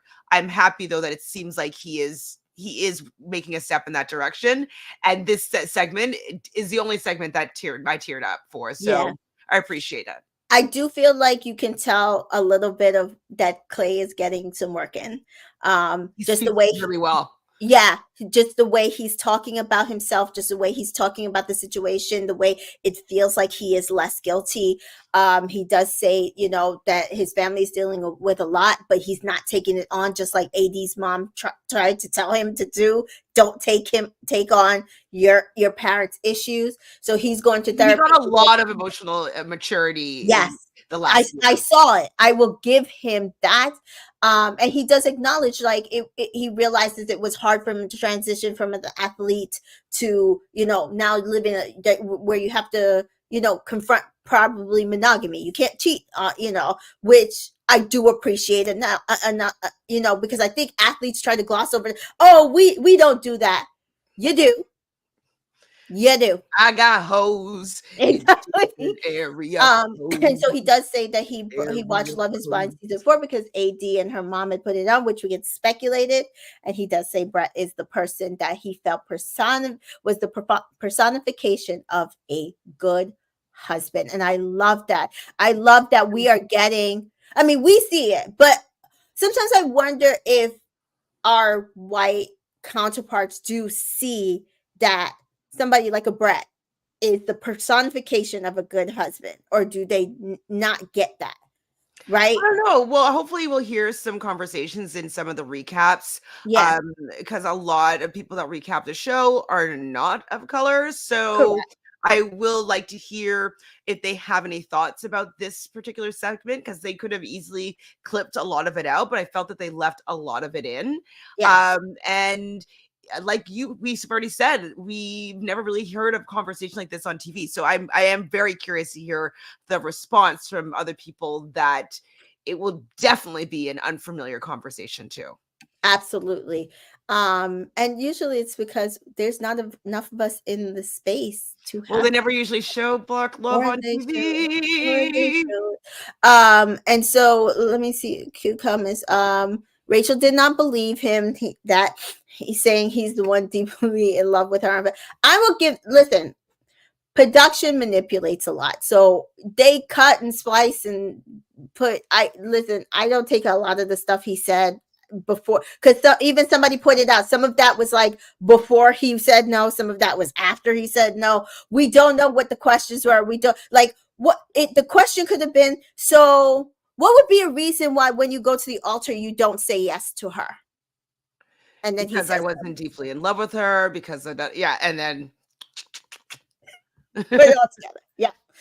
I mean, I do think that he wasn't ready for marriage, so whatever level of love that he had for AD wasn't going to get it him was there. never going to be deep enough. Never going to be deep enough. That's why I've always said I'm happy he said no. I know it hurts. I know it sucks because she deserves the world. I wish he was able to have said it beforehand, because Yeah. like I think she felt, because he knew Mhm. that she wasn't going to date him after this if he said no at the altar, that Mhm. he would have just have broken it off sooner. So I Mhm. think that she believed that because he was allowing her to go to the damn altar, that he had to have been saying He yes. had to be saying yes. Yeah. And again, I had a few people like, why couldn't he just be like Jimmy and tell her no? But and I I was feel like, the producers wanted to fuck over the black girl. Sorry. I feel Sorry. like Jimmy, They wanted her to look like bad, yeah, and have her heart broken on TV. they allow certain people do certain things and allow certain other Used people her. to do. Yeah. AD will be on Nick Vial's podcast tomorrow. Excited to hear. I can't will believe, be man, listening. he gets the people on the show to make me watch his stupid podcast. Oh, It's like I can't stand him, and like I watch his show often because he has good guests. He has. When I saw the AD trailer, I was like, I haven't watched them in a bit too. Rachel points out, I also love how Brett addressed that growing up with a lack of positive relationships, you really don't have to repeat your parents' issues. But Clay has to want to work, and I knew Clay saw his season. Yeah, we said it, that we knew it was that. And then he says, I'm gonna need Clay in a few of those. Clay's dad. Yeah, I mean, we said it, I think, our last episode on your channel. Family therapy would be necessary. And Rachel says, I don't know, I still feel like I was listening to Clay's dad. Well, I mean, it's been a year. This is a lifetime work in progress. I wasn't listen. I'm glad he went to therapy. I can see in the way that he said, it's not gaslighting, it's not narcissism. Well, just look at how he's handling the situation compared to Trevor or Jeremy, yeah, right? Or Jimmy, even. We'll get to him. Yeah. I really do feel like he's putting in the work, and I will say I will give him that, and I'm proud of him for doing the work, and also proud of him for saying no, because AD did not deserve to go through more than what she went through. Period. So that was AD and Clay, and I am excited to see what she says tomorrow. We need the tea. What was that about? I might have to recap the recap of the recap. Yeah. I might have to talk about what goes on in that conversation. Danita points out that one of the season 1 folks made a TikTok basically saying they had to go to the altar and couldn't call it off. Guess times have changed, depends on the couple. Yes, that's what I'm trying to tell you. I've heard that since season 2, that it depends on the couple that production wants to force to go to the altar. I mean, okay, not that I want anything like this bad, terrible to happen to AD, because I do think it's unfair, but we did get some really good conversations. Yeah. Like, I really appreciate seeing Clay's mom and dad's conversation. All, her mom and her family standing up for her, like being her support system. I thought that was really like, come on, okay, let's go. Like, it was nice to see that, but unfortunately it had to be it's at her expense. Heartbreak. Yeah. Yeah, it's sad. I never want to see that for our Black women, and I hate that we had to get these profound and important and necessary conversations at the expense of her. Yeah. And so I hope that AD gets the world. I need somebody to She needs to get Ariana Madix treatment. Yes, I need exactly. I need somebody to come. I hope Vial, more people will. Maybe she's gonna get on. It's on Netflix. Maybe she's gonna get on Selling Sunset. Like they'll do North Carolina. North Carolina. Yeah. Like maybe they'll open up an office, an Oppenheimer office, and she'll do luxury real estate, do a new selling Let's get it, North guys. Carolina, and like she's TV gold. Like if she can't, because I hope somebody who is not reality TV comes and sweeps her off. yeah, absolutely. But I want the Oppenheimer group to open up an office Exactly. in North Carolina so that she could have another show Yeah. and sell with some luxury real estate and get rich. So you know, she has so much money, she doesn't need to worry about her finances, Clay. Um, so then there was a Q&A portion. Jessica didn't let Autumn watch her show. She also had never seen her cry, so she's seen her cry, and she felt like that was also a good thing that her daughter had to see and learn. And I do feel that as a mother, we shield our children from a lot. But then it also teaches them that like you're not supposed to feel. Right. Mhm. And we need to feel, and Yeah, they have to that's understand. fun. Mhm. Yeah, and they have to understand we are human, right? That I think a lot of times they think we're super because they never see us like falter. Sometimes they have to see you falter so that they understand that all those other times when you are strong, you'll be really fucking strong. Mhm. And then Alexa asked Laura and Jessica about their conversation, and Jessica does admit, Jessica, Alexis asked Chelsea how she feel about Laura and Jessica's conversation, and Chelsea said she felt it was disrespectful and she was hurt. And Jessica does say she apologizes.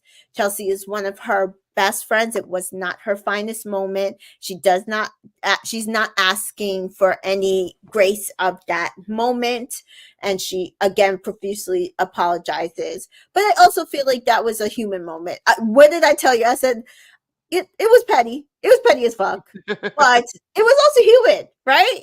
It was like, oh well. Oh well. I mean, Chelsea did the same thing, right? Like the Right. reason why she said that she looked like Megan Fox was because she felt that she was competing with Jessica's looks. So, like, it is what it is. Unfortunately, an experiment like Love Is Blind, you can throw out the fact that like, hey, you're gonna choke because you're gonna see how good I look. Micah asked Jimmy what did his friend think about Chelsea outing Just them pissed, I'm sure. sleeping together, and Mhm. he said a lot of his friends group is pissed. Not just the girl, but a lot, like one of them is like either not speaking to him or very Yeah. mad at him. It's pretty gross because like he does mention that hey they wanted to come on the show to support me and they didn't ask for their sexual history to be aired out on national television in a fight. uh I'd be furious. I might not even talk to that person again. I'd just be like, you don't respect me enough to keep that out of the TV. Like, mm-mm. Yeah. And I understand also why that was the end of their relationship, because if Mhm. she's willing to do that, her Mhm. rage just allows her to, throw out all the things that she promised she'd never say. That's something that will happen again, likely. And so I can't trust her with any of my secrets or anything that I want her to hold dear without at the fear of her exploding them when she's in a rage. Mhm. Sorry, Chelsea, like It's over. it's Yeah. deal breaker. Danita points out Jess acted like any other woman talking shit and drinking wine with her girls. Facts. Yes, Facts. absolutely. I mean, and even between friends, like sometimes you just like, Petty, I you're being love her, petty. but I'm being petty today. And it's I'm okay. being petty. I'm pissed. I'm petty. Yeah. I'm being petty. I don't care. I don't fucking care. It feels good right now. Yeah. Um, so Nick asked the cast what they thought about it and if that should it have been, brought up on camera. And Jeremy and Clay both say no, but Clay is giving Chelsea some grace. And Micah does point out that it was real. Chelsea does say she knows she fucked up. It ruined everything. And Jimmy also says he's trying to give her grace. But he also realizes that like we thought, that was the moment. Yeah, we said, That was remember the we said when moment. he went to go brush his teeth, Yes, we were like, oh, he's that's done. it. He's I thought that was done. the end of the relationship was going to be right there. And then she came back, and I think he was like, okay, I'm just going to suck it up for like 2 more days. But Yep. Yep. He said that was the moment that he knew it was over. And we he, saw his face change too, and he mentioned it. yeah, he did. I was so funny because I was like, we said that. We said we saw your face change, and that was it for it. And he said he should have ended things right then and there, and that was his mistake. But I think also, though, he would have been ending it in a fight. And yes, I true. think that he wanted to maybe think it over, maybe spend some more time together, maybe see if he could get over it. And so I think that he gave himself some more time not to be reacting in the heat of the moment. And so I also appreciate that he took a little bit of time and being like, okay, no, this really bothers me. I really didn't appreciate this from the person I'm supposed to love with all my heart and tell everything to. No, it's not going to work. Sorry, Yeah. Chelsea. But I have to say, though, I did not appreciate Jimmy, how he was speaking to Jessica. Because Again, Jessica, it's like oil and water. It's like oil and water. I don't understand what happened. Because like I think Jessica or Nick, one of the two, said like, "Hey, like, how are you guys now? Are you guys good?" And she's like, "Well, I thought so." And then she's like, he went on a show, had an interview, and he basically said that like I stormed out in 10 minutes and on our last date, and that was it for me. And like he was doing all these lies, and they brought the receipts. They did. Thank you. Like she was actually, so the first time when they decided to take a break, I think it was him that started that. He's like, can we have 15 minutes or something like that? And he walks out. 10 minutes. And And they came, and she that was said, at yeah. 1 hour and 22 minutes. And then they left for 8 minutes from what the timestamps say. And then they came back in for, I believe, 15 minutes after that. And that's when she's like, I don't feel like we're getting anywhere. Like, we're just kind of going around in circles. Like, I feel like we should just like, take a step back for today, blah, blah, blah. And he's like, I agree with that. And he's making it seem like, oh, she was like, yelling at him, acting all crazy, storming out of there because he wouldn't tell her that she loved him. And you can see her being so reasonable, even though her heart is breaking. Like, he didn't say anything about her letter. She's like, I just want you to give me something. Like, if you could just be like, I'm just thinking about it. I'm really torn between the two of you. Like, I've never really been in this situation before. And it's really got my mind all messed up. I'm sorry I don't have an answer for you, but my answer is that like, I still really care about you, but I'm still trying to figure it out. Some That's all she wanted. Some sort of reassurance. Something that you're thinking about it, not like, say something, Jimmy. Say something. So yeah, so rude though. He was rude. He's like, she just points out because Vanessa says, "Are they friends?" And she's like, "Well, you guys saw how we ended by the lake. We had a good conversation. We ended as friends, but then it felt like he turned on me. Like, I don't understand. It was like you did all these interviews recently and it looked like you were trying to find any way to throw me under the bus." I just thought of something. I thought of something. What's that? So at the lake house, I think she saw Jimmy in person and would have stuck with him and explored this relationship with him.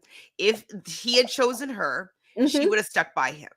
But now that she has a choice, I don't think that she was actually attracted to Jimmy.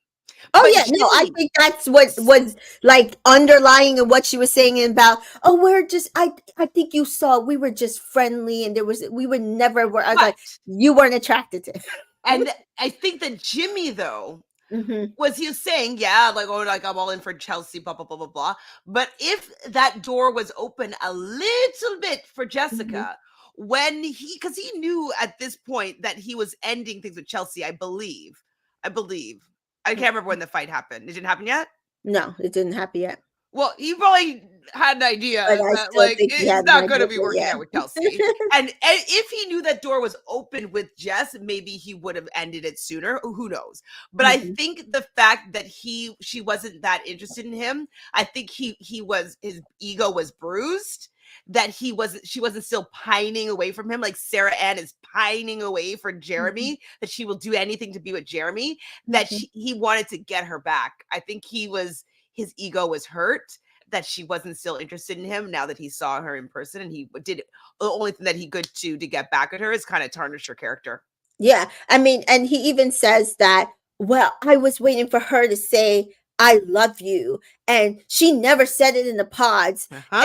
And it's but that's what Sarah Ann did. Sarah Ann came out and it's like, I want you, I love you, you're the one. And he didn't get that moment with Jessica, so he could either no, yes, right? I do think deep down that is probably a lot of it. He'll probably never admit it because Yeah. again, we see how Jeremy turned out. But he just the little bit of animosity. He's It's like, a well, Vim. I'm allowed to tell my story, but your story is It's incorrect. false. It's incorrect. You guys are supposed to be friends. And she's like, I've defended you. I've told people not to give you shit. Like, I don't think you're a bad person. I do understand that it was a hard decision for you, but even still to just like throw me under the bus is just uncalled for. 100%. I wonder if those things started happening though when it was rumored it's the people that she's hanging out with now. Yeah. Right? Sorry, Yeah. Jimmy. In the real world, you're not the prize. In the real world, you're not the prize. In the real world, you're not the prize. Danita says, yeah, he wanted the Sarah Ann treatment, but instead he got Jessica's daughter calling.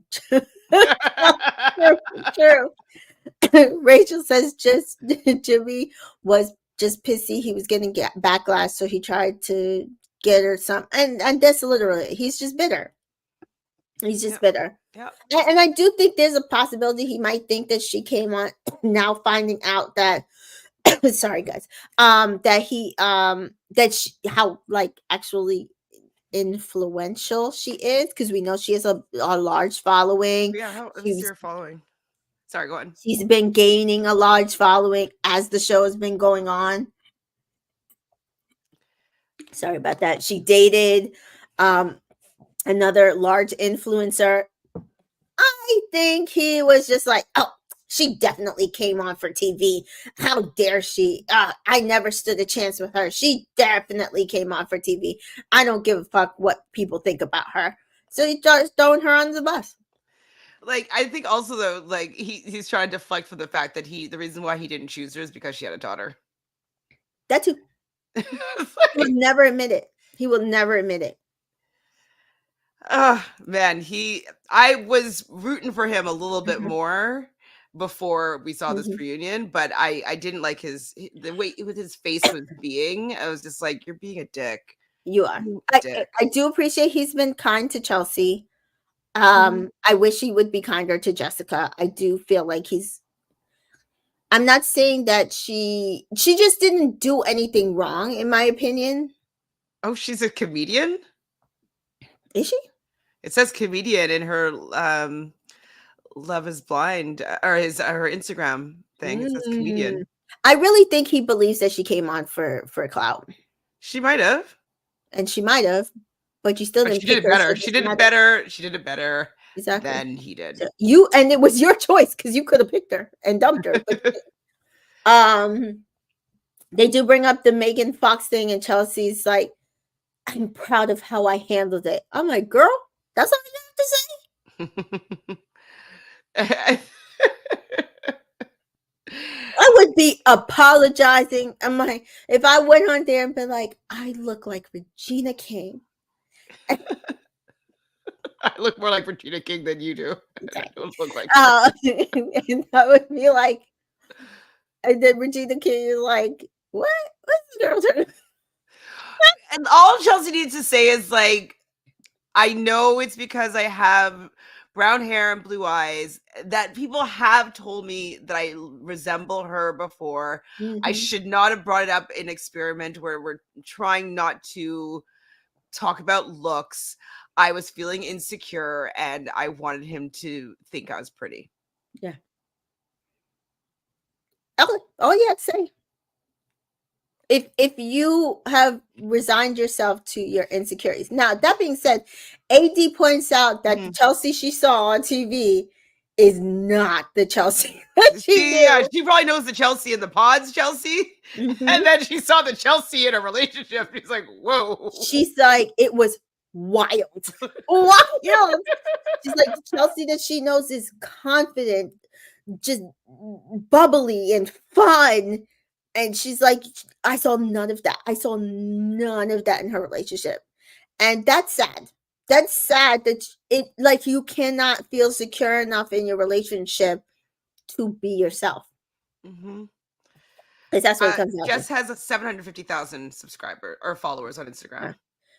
We need to get AD up there, people. AD gotta be up there. Well, if Deep D and what's the other girl's name? I can see her face. Deep D and oh my gosh, I want to remember. I feel like it's with an N. Is it with Natalie? Yeah. We're faster than Google. We're faster than the chat. We're faster than Google. We're faster than the chat.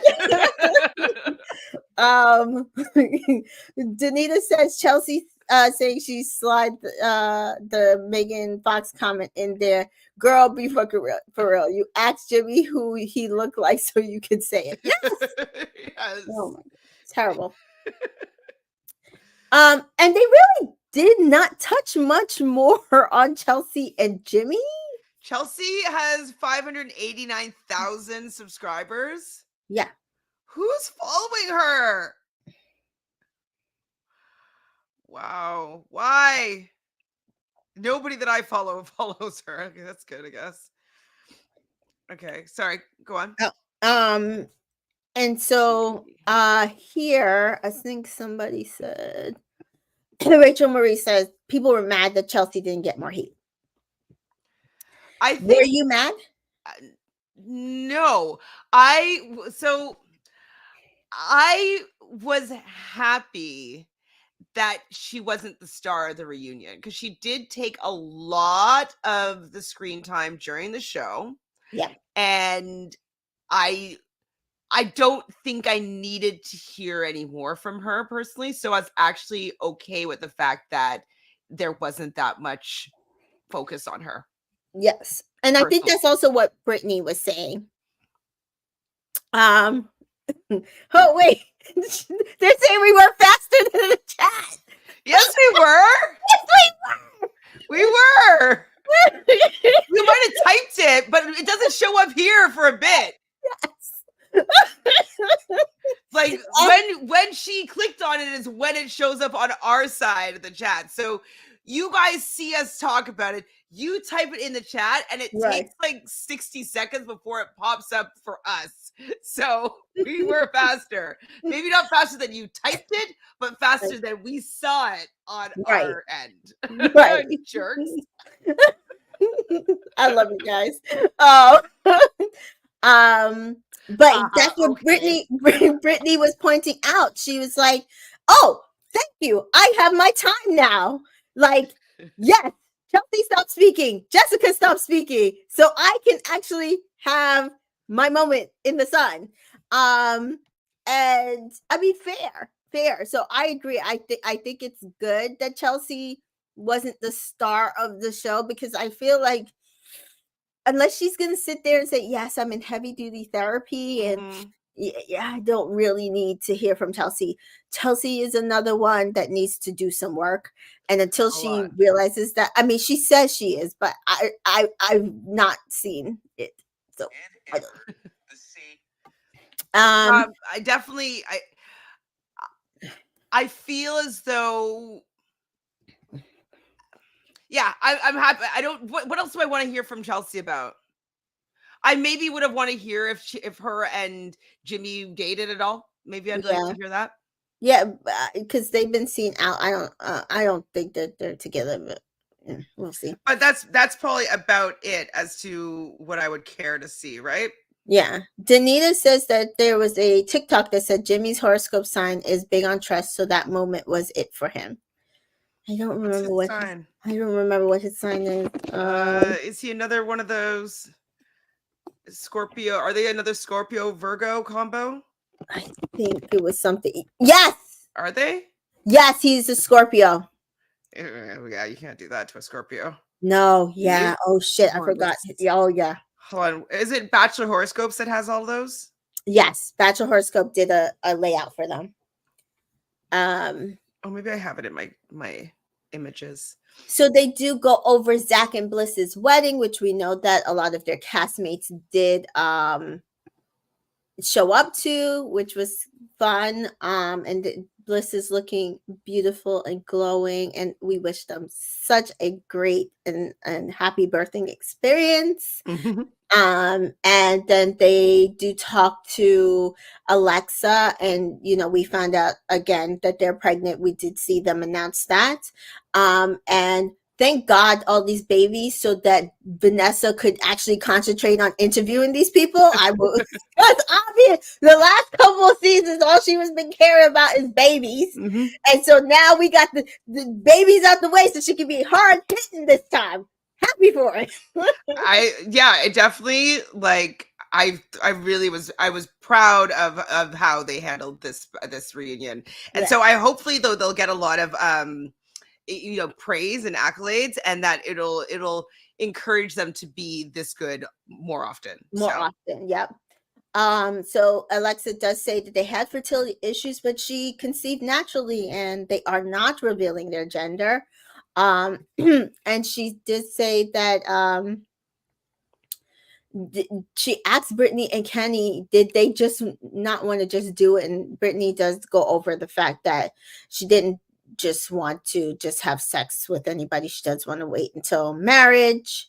And so Chelsea's a Libra and Jimmy's a Scorpio. Yeah. That is not gonna work. So okay, so that makes actually a lot of sense of how they were fighting too, because Chelsea was like, just one fight, I want to keep the balance, I want to make everything kosher, like I want to sort this out. And Jimmy, the way that he handles the fight is like, if you do me wrong, I will never forgive you. That the tail's gonna come back and lash back at you. You know what I mean? Like he'll be fine, he'll go along with it until you wrong him, and then he'll attack. So or he'll respond, he'll rebuttal. And so, yeah, they were not going to work out at all.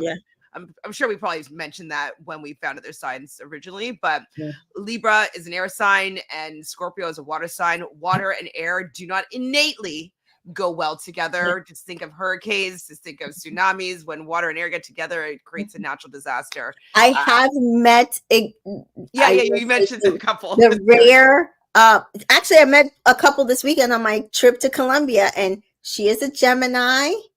He is a Cancer. Shocking. And I told them, you guys maybe know though her Mercury's rare. Cancer, or that's what I said. It must be something else in your chart, because you guys are rare. A rare breed. So 2 couples I know that are air and I know a Cancer Libra, and they are going through the messiest divorce I've ever seen. Oh my gosh. Yeah. Whew. And so they do point out to Kenny, didn't seem like he took their ending of their engagement too harshly. And he said he called Clay in shambles, and Clay does confirm this, that, he was upset, but he didn't show it in the moment. And again, that's why I kind of glad that we did see some of those moments with, Black men throughout the season, because I think typically if that's the case, that is what we would see, where he'd hold on to it till it's off camera instead of showing it on camera. But they say they speak every day. They are bonded for eternity. And this is when Vanessa and Nick point out that their conversations really helped open them up in their marriage. And Alexa and Brennan also admit that watching those conversations help them as well. We do see a bit of a segment on Colleen and Matt, and that they've moved in together. They're like, Uh, you guys have a lot more going on than us moving in together. Yeah. Oh, I forgot the Brett and Tiffany. They said that they have been traveling. Tiffany is he had said that Tiffany had held space for him a lot during their the beginning of their marriage and the current marriage, and she said he is doing great, and that she falls in more and more in love with him every day. I They want a are, Brett. I know Give me they a are Brett. traveling, and they're going to buy a house and put down some roots in Portland. And then so we do see Colleen and Matt have finally moved in together, because I didn't watch this season, but I remember a lot of people giving them shit because they have been, apparently she's a ballerina, so I guess she travels a lot, and they hadn't been living together. And then we see Kwame and Chelsea. This is what she talked about, her casting the new Love is Blind seasons, Woo. because it's been a blessing Are for you gonna them. apply? No. No. I'm wondering if I should apply or not, but like, I don't know if I want my business all over, like, in that way. Yeah, no. I don't know. I applied once. They didn't that was their window. Sometimes you have to apply multiple times. Yeah, no. This is this is not the Bachelor. So they travel a lot, and their best trips are trips to DC to see his family. And so they do point out that Izzy, Micah, and Jessica will be on Perfect Match, and I just see that they dropped a little photo preview of them on Instagram. Izzy's credit is apparently fixed, so hooray for him. And that was the reunion, guys. It was good. It was good. I enjoyed it. Listen, we can find shit to say that they did and didn't do. I think we both agree. We wish Trevor had outed which man was it that he was talking on the plane. It had to be Jeremy, right? Gotta be. Gotta be Jeremy or Jimmy. I think so. Or even Clay. I'm sorry. I mean, to be fair, Clay did not know anything about the show, so I can see it. Mm-hmm. I can see it. So I can see it. So I think that was the only thing, right? That was what you said. It was that, and then it was, for me, it was about AD and Clay. They didn't talk about the TikTok. Okay. That was the part that I was like, I am hoping expecting. We get more AD and Clay from the Nick Viall interview tomorrow. Like, what really happened? We know that Nick will get that dirt as much as he can. So be like, Nick, stop. Yeah, exactly. So check that out. Let's give our girl AD as much social media credit and support as we can moving forward. You know, that is my platform. We're here to support our women and men of color. Mm-hmm. And so I want AD to win all the things. Absolutely. Oh man, what's her TikTok? Do you know what her TikTok is? Not TikTok, sorry, Instagram. Her Instagram is Amber Desiree. Okay. But if you type in AD, it usually will come up. It didn't come up. Hold on. All right, I was Googling, actually. I should have done it in Instagram. Desiree. Okay, there's his. Okay, she's getting up there. She has 553. Good. Mm-hmm. Oh, she launched a subscription, guys. $10 a month. Yeah, on Instagram. 7 members. Get those subscriptions up. And I mean, overall, happy with this reunion. Proud of the Lachey's. This season was messy as hell, but actually we got one success story on it that I actually think might be a long-lasting success. So it's like not a success, a possible success, but an actual success. And I do like the dynamics that were shown on this show. I do think that this is going to help a lot of people who actually really want relationships to maybe take some look into themselves and do some work. Let's hope. That should be the lesson. Other than that, yes, the season was a mess. And we enjoyed it. We were entertained. I was Were you entertained. not entertained? Not by you, Sarah Ann. By the season. You notice I have not brought them back. I'm sorry. I didn't I'm say over. her name. There was other stuff in there, and I was like, don't care, don't like you. Sorry. I want no platform for her. So bye. I hope she's like has a low number of followers. Sorry, girl. Like you're just not likable. Not at all.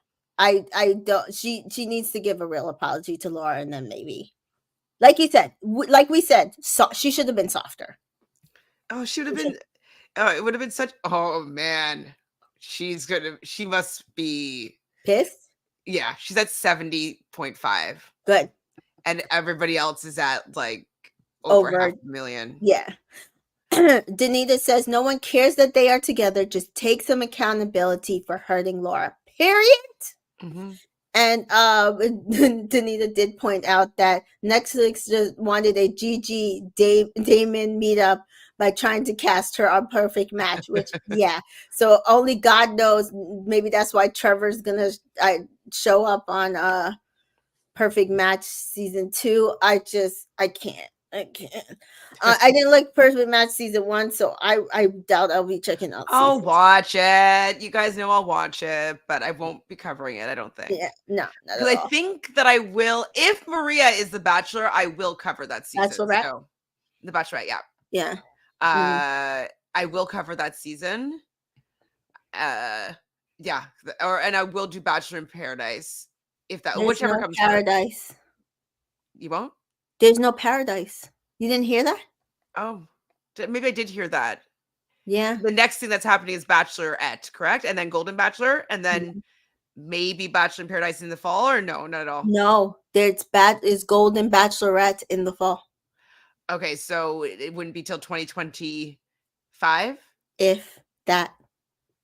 Bachelor in Paradise is better than The Bachelor. Not the last couple seasons. Well, that's their fault. That's their fault. I blame them. I've said it. I blame them. I totally blame them. Even Laura has more followers. She has 150,000. Listen, Laura ain't right, but she ain't wrong, and that's what I'm going to stick with. Thank you, Danita. Danita said, well done, ladies. Another great recap. Thank you guys for joining us. And we, again, want to thank you, our lovely supporters. You followed us both on both of our channels. You've both been encouraged to do this show in particular. So I'm glad that we have produced a good segment for you guys this time around. And let the people know, Chantel, what you're up to. What am I up to? Is there anything on right now? Everything's over.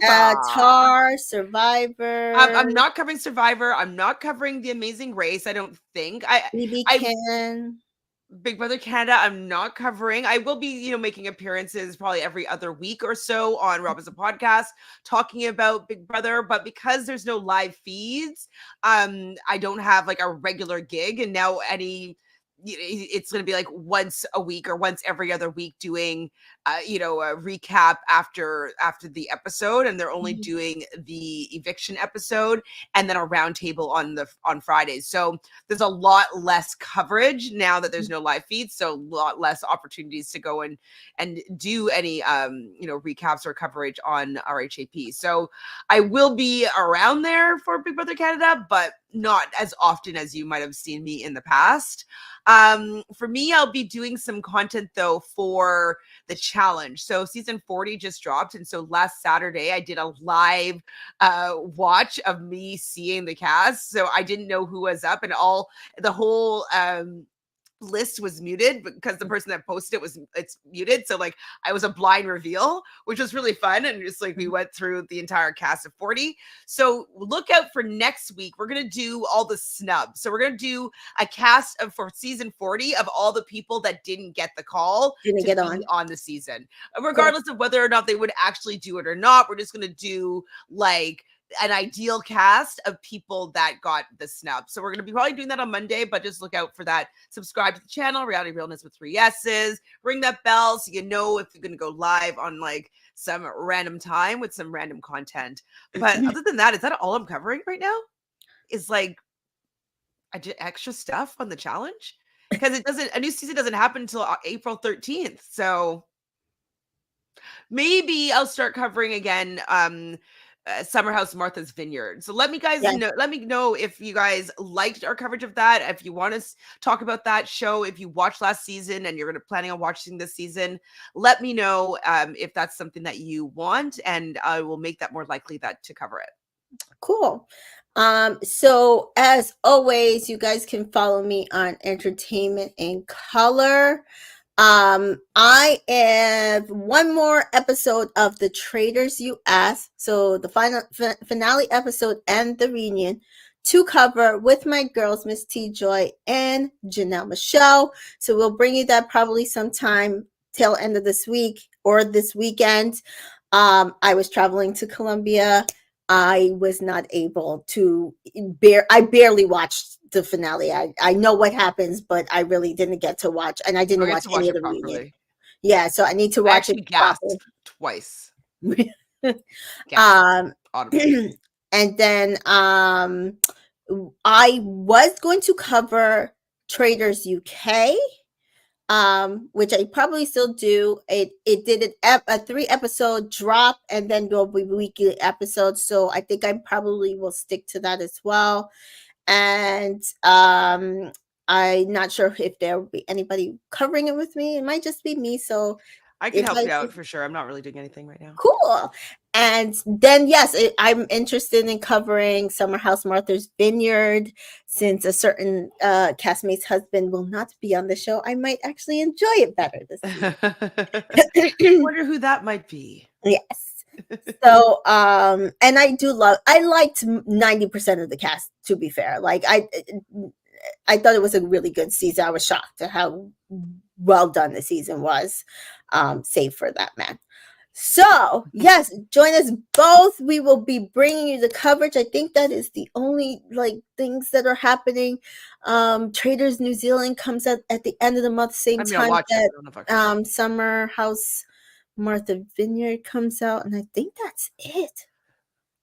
Yeah, there's something else I feel like is starting. Oh no, it was Amazing Race. I might still cover the Amazing Race. Let me know if you really want it, and I'll figure it out. Obviously, just started today. I haven't watched it yet. Mm-hmm. We'll see if that happens. Okay. Yeah.